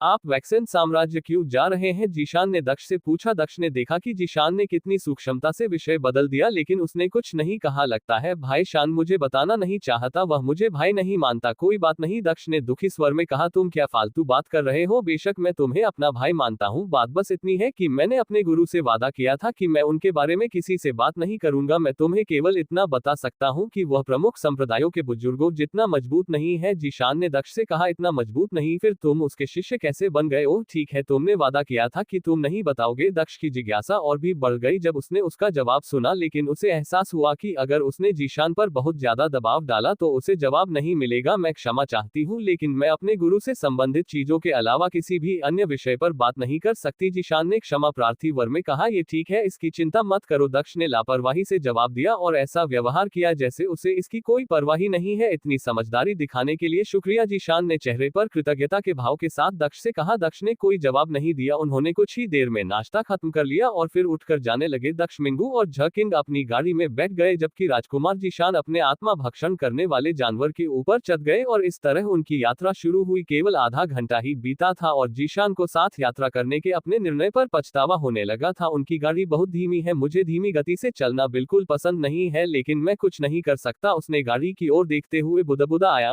का आत्मा भक्षक भेड़िया बहुत तेज गति से चल सकता था, लेकिन उसने अपनी गति धीमी कर ली थी ताकि वह गाड़ी की गति से मेल खा सके। गाड़ी की धीमी गति का कारण ये था कि उसे खींचने वाला सबसे अच्छा जानवर केवल एक औसत जानवर था, पवन घोड़ा। गाड़ी के बोझ के बिना भी यह आत्मा भक्षण करने वाले भेड़िए की गति से मेल नहीं खा सकता था। जब वह एक भारी गाड़ी खींच रहा था, वे पूरे दिन बिना रुके यात्रा करते रहे और शाम होने पर ही रुके। क्या हुआ, तुम कुछ थकी हुई लग रही हो? दक्ष गाड़ी से बाहर आए और उसने जीशान के चेहरे पर थका हुआ भाव देखा। हाँ, मुझे लगता है कि मैं पूरे दिन वाईटी पर यात्रा करने के बाद थोड़ा थक गया हूँ, जीशान ने अपने चेहरे पर एक व्यंग्यात्मक मुस्कान के साथ कहा। अगर वाईटी पर इतनी तेज गति से चलना वाकई असुविधाजनक है तो क्यों ना वह अपनी गति कम कर दे, क्या इससे तुम्हें अधिक आराम मिलेगा? दक्ष ने मुस्कुराते हुए सुझाव दिया। दक्ष के शब्द सुनते ही जीशान का चेहरा मुस्कुराए बिना नहीं रह सका। क्या हम वास्तव में इससे भी धीमी गति से आगे बढ़ सकते हैं जितनी कि हम वर्तमान में चल रहे हैं? उसने चेहरे पर चिंता के भाव के साथ सोचा। कृपया ऐसा मत करो, वर्तमान गति एकदम सही है, उसने जल्दी से कहा। अल्पविराम, क्या हम वास्तव में इससे भी धीमी गति से आगे बढ़ सकते हैं जितनी कि हम वर्तमान में चल रहे हैं? उसने चेहरे पर चिंता के भाव के साथ सोचा। कृपया ऐसा मत करो, वर्तमान गति एकदम सही है, जीशान ने जल्दी से विनती भरा स्वर निकाला। ठीक है, अगर तुम्हें कोई दिक्कत ना हो तो। दक्ष मुस्कुराया और कैंप फायर की ओर चल पड़ा जिसे हमने रन के पास शुरू किया था। जब दक्ष और अन्य लोग आग के पास बैठकर बातें कर रहे थे, रन शिविर स्थापित करने में व्यस्त था। क्या मैं आज खाना बना सकता हूँ, जीशान ने अचानक पूछा, क्योंकि उसने देखा कि आग और रन शिविर स्थापित करने में व्यस्त थे। राजकुमार शान, क्या तुम सच में खाना बना सकते हो? दक्ष ने अपने चेहरे पर संदेह भरी नजर के साथ कहा। एक साम्राज्य का राजकुमार व्यंजन पकाना कैसे जान सकता है, उसने सोचा और जीशान के जवाब का इंतजार करने लगा। बेशक मैं खाना बना सकता हूँ, मैं अपने जानवरों के लिए अक्सर खाना बनाता हूँ, जीशान ने मुस्कुराते हुए जवाब दिया। राजकुमार शान, आप जानते हैं कि हम जानवर नहीं है ना? दक्ष ने अपने चेहरे पर एक व्यंग्यात्मक मुस्कान के साथ कहा। बस मुझ पर भरोसा रखो, मैं तुम्हें दिखाऊंगा, जीशान ने चेहरे पर आत्मविश्वास के भाव के साथ कहा और गर्व से खड़ा हो गया। अगर तुम ऐसा कहते हो। दक्ष ने हार मान ली और उसे मौका देने का फैसला किया। शिविर पहले से भी अधिक तेजी से स्थापित किया गया था और रन सभी के लिए भोजन तैयार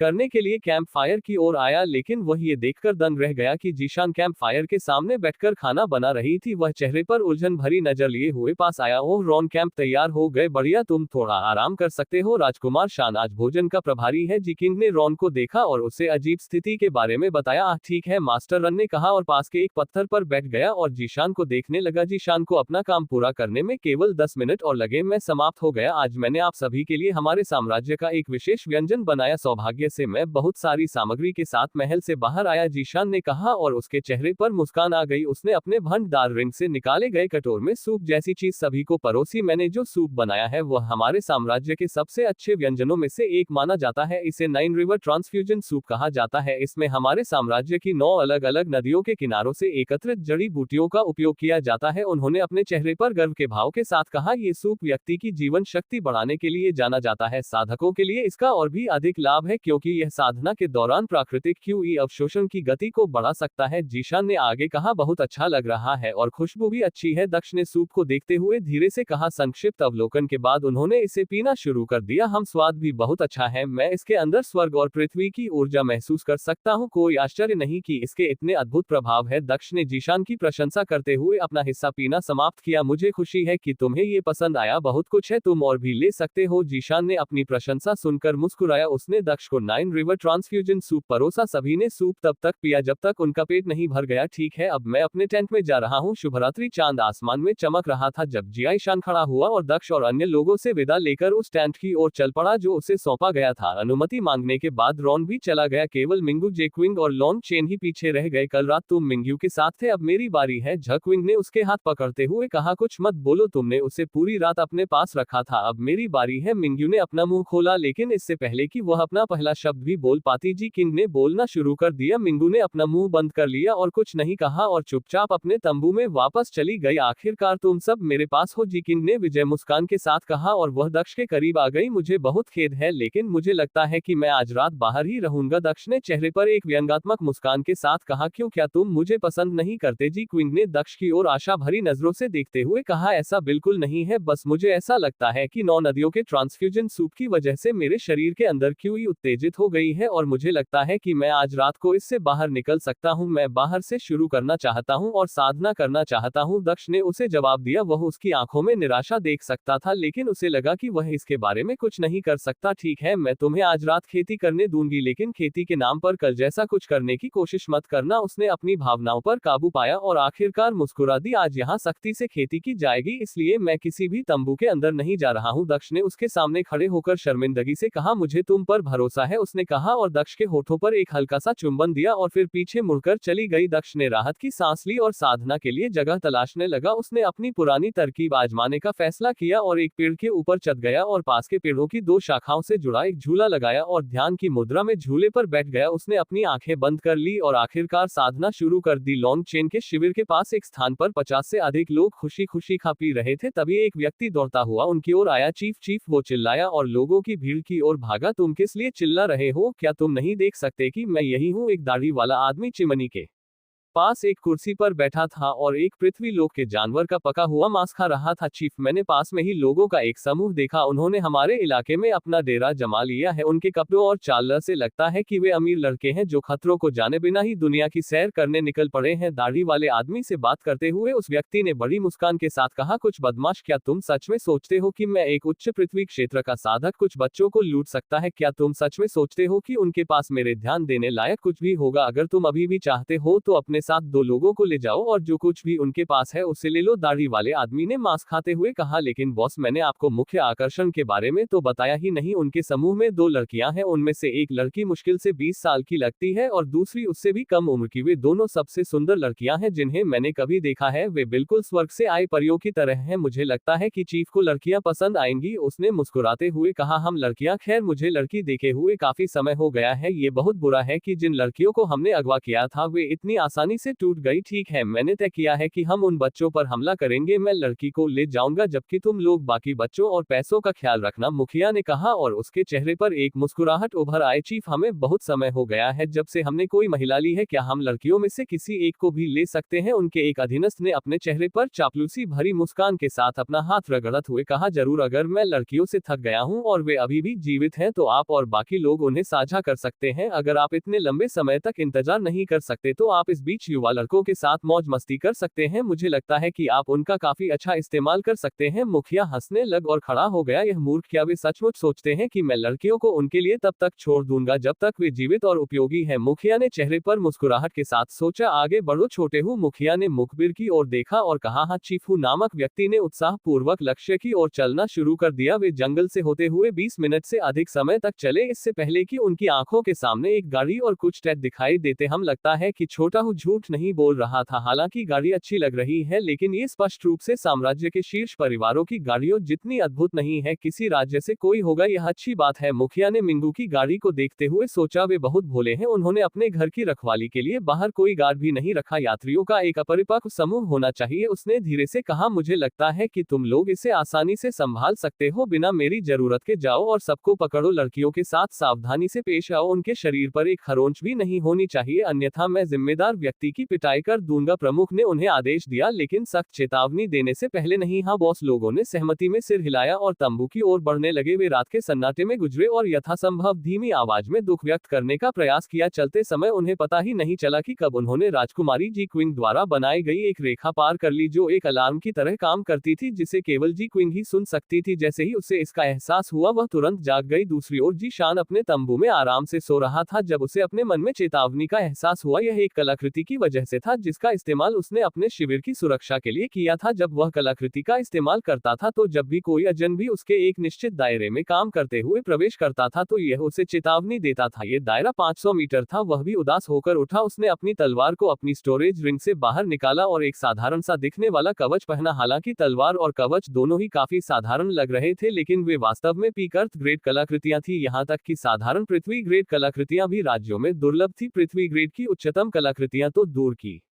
बात है। इससे पता चलता है कि साम्राज्य के पास कितने अद्भुत संसाधन थे। वह तलवार हाथ में लिए अपने तंबू से बाहर आया और देखा कि 50 आदमी हथियार लेकर उनकी ओर आ रहे हैं। वह चिंतित या परेशान नहीं दिख रहा था, बल्कि बिल्कुल शांत दिख रहा था। उसने बगल की ओर देखा और पाया कि जी किंग भी बाहर आ गई थी। वह अपने हाथ में तलवार लिए हुए थी और युद्ध के लिए तैयार दिख रही थी। वह मिंगू को सूचित करने के लिए उसके कमरे की ओर चली गई, लेकिन आश्चर्यजनक रूप से मिंगू भी बिना कुछ किए ही बाहर आ गई। उससे यकीन नहीं था कि मिंगू या जीशान को हमलावरों के बारे में कैसे पता चला, लेकिन उसने पूछा, नहीं लगता है कुछ डाकू हमें लूटने की कोशिश कर रहे हैं? उन्हें लगता होगा कि हम आसान लक्ष्य हैं। जीशान ने चेहरे पर एक कड़वी मुस्कान के साथ कहा, क्या तुम्हें यकीन है कि वे कोई अनजान डाकू है और वे लोग नहीं है जो तुम्हारी जान के पीछे पड़े हैं? जकिंग ने संदेह भरे स्वर में कहा, हा, यह और अधिक स्पष्ट नहीं हो सकता। मेरे पीछे पड़े हथियार हैं। वे पेशेवर हथियार हैं जो कभी भी मेरे पास दौड़कर आने के लिए इतने भूले नहीं हो। वे अपने लक्ष्यों के खिलाफ अपने शुरुआती हमले के लिए क्रूर बल का नहीं बल्कि छिपकर हमला करेंगे। जीशान ने मुस्कुराते हुए जकिंग से कहा, केवल जब छिपने की कोशिश विफल हो जाती है तभी वे बल का प्रयोग करते हैं, लेकिन मेरे सामने जो बेवकूफ है वे पागल डॉग्स की तरह मुझ पर टूट पड़ते हैं। उनमें कोई व्यवस्था या अनुशासन नहीं है। उन्होंने आगे कहा, ओह ठीक है, भाई चेन कहाँ है? क्या वह अभी भी सो रहा है? वह पूछे बिना नहीं रह सका, क्योंकि उसने देखा कि दक्ष अभी तक यहाँ नहीं आया था। वह कहीं बाहर होगा। उसने कहा था कि वह रात के लिए बाहर खेती करेगा। यहाँ तक कि झकी भी दक्ष के सटीक स्थान के बारे में निश्चित नहीं थी। उसने सोचा कि वह शिविर के पास होगा, लेकिन वह उसे नहीं देख सकी। वह कहीं बाहर होगा। उसने कहा था कि वह रात के लिए बाहर खेती करेगा। यहाँ तक कि झकिंग भी दक्ष के सटीक स्थान के बारे में निश्चित नहीं थी। उसने सोचा कि वह शिविर के पास होगा, लेकिन वह उसे नहीं देख सकी। कोई बात नहीं, उसे खेती करने दो, हम छोटे मोटे गुंडों से निपट लेंगे, जीशान ने कहा जब वह उस आदमी को देख रहा था जो उनके पास आ रहा था और उसके चेहरे पर एक मनोरंजक भाव था। मुझे 2 पृथ्वी क्षेत्र साधक दिखाई दे रहे हैं। एक चौथे चरण का पृथ्वी क्षेत्र है, जबकि दूसरा दूसरे चरण का पृथ्वी क्षेत्र है। बाकी सभी गोल्ड कोर क्षेत्र में है। क्या तुम मौज मस्ती करना चाहते हो या मुझे खुद ही उनकी देखभाल करनी चाहिए? उसने मिंगू की ओर देखते हुए पूछा। वह उसकी साधना देख सकता था और जानता था कि वह कितनी शक्तिशाली है। उससे ये भी लग रहा था कि वह अपने साधना क्षेत्र से भी अधिक शक्तिशाली है। तुम ये कर सकते हो, मुझे लड़ाई में कोई दिलचस्पी नहीं है। मिंगू ने चेहरे पर कोई खास भाव लाए बिना कहा, बहुत बढ़िया। उसके चेहरे पर एक चमकदार मुस्कान उभरी। उसने तलवार को अपने हाथ में पकड़ लिया और आगे बढ़ा। मैंने कभी नहीं सोचा था कि वे हमें इतनी जल्दी नोटिस कर लेंगे। लगता है कि बच्चे उतने भोले नहीं हैं जितना हमने सोचा था, लिटिल हु ने कहा जब उसने देखा कि 3 लोग अपने टेंट से बाहर आ रहे हैं। तो क्या हुआ अगर उन्होंने हमें देख लिया? ऐसा नहीं है कि वे बच सकते हैं, यह अच्छा है कि वे भाग नहीं रहे हैं, इससे हमें परेशानी से बचाया जा सकता है। एक और आदमी ने हंसते हुए कहा, ऐसा लगता है कि लड़का मरने के लिए बहुत उत्सुक है। उनमें से एक ने कहा जब उन्होंने जीशान को अपनी ओर दौड़ते देखा। जब उनके बीच की दूरी 30 मीटर से भी कम रह गई तो उन्होंने देखा कि जीशान की गति अचानक कई गुना बढ़ गई थी और उन्हें उन पर नजर रखना मुश्किल हो रहा था। वह आदमी ऐसा लग रहा था जैसे वह हवा के साथ नृत्य कर रहा हो और अपनी तलवार को यथासंभव सुंदरता से घुमा रहा हो। जिन लोगों पर उस आदमी ने हमला किया वे एक के बाद एक उसके हमलों से मरते रहे। अपने दूसरे हाथ से जीशान ने अपनी कमर से बंधे बैग को 3 बार थपथपाया। इन्हें मेरे लिए संभालो गोरे, जीशान ने कहा। जैसे ही उसके बैग से एक चमकीली रोशनी निकली और आत्मा भक्षी भेड़िए का रूप ले लिया। जबकि जीशान ने काफी संख्या में डाकुओं को मार गिराया, वाइटी ने भी बहुत से डाकुओं को मार गिराया। आत्मा भक्षक भेड़िए द्वारा काटे गए लोगों को ऐसा महसूस हो सकता था कि उनकी आत्मा को सैकड़ों जहरीले सांपों ने डस लिया है। जब वे भयंकर दर्द से गुजर रहे थे, आत्मा भक्षक भेड़िए ने उनके शरीर को चीर डाला। वह लड़का